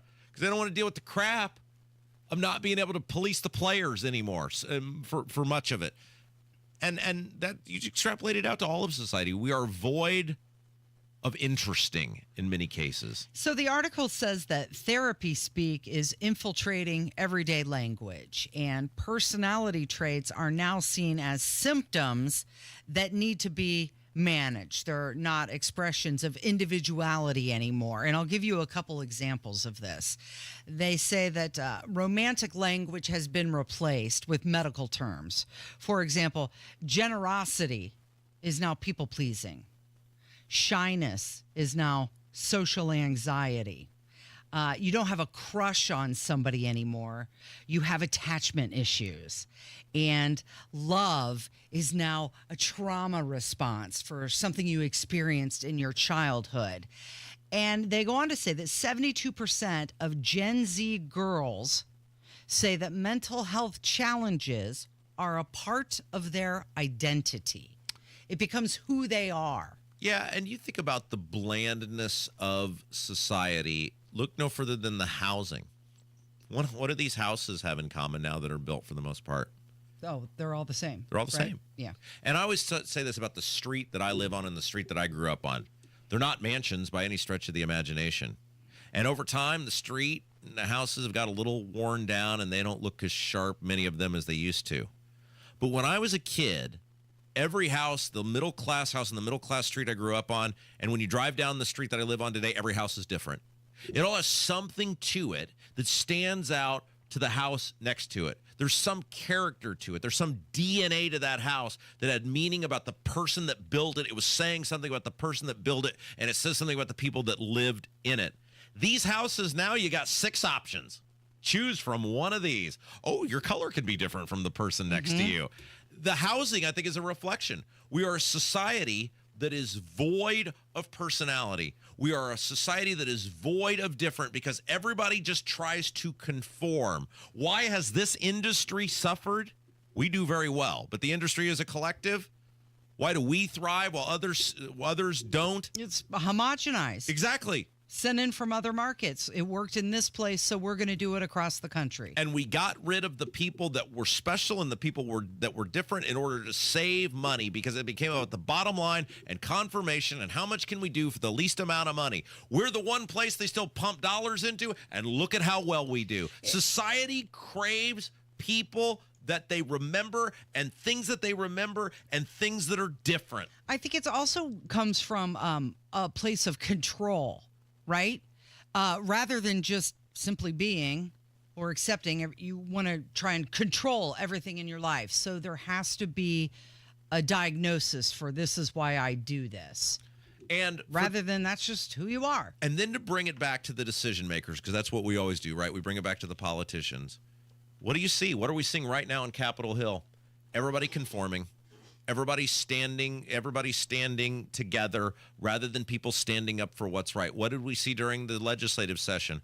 All of these Republicans, nobody for the most part will stand up or be different or raise their voice or be heard.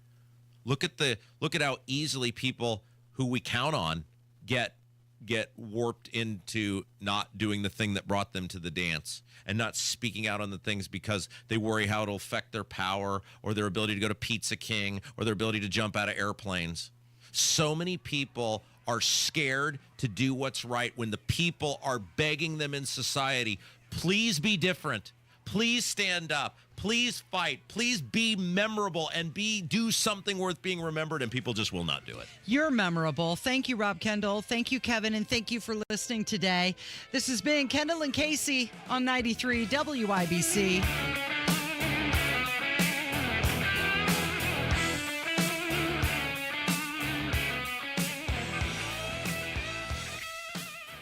Lanny went to college and racked up huge debt. A little bit over $100,000.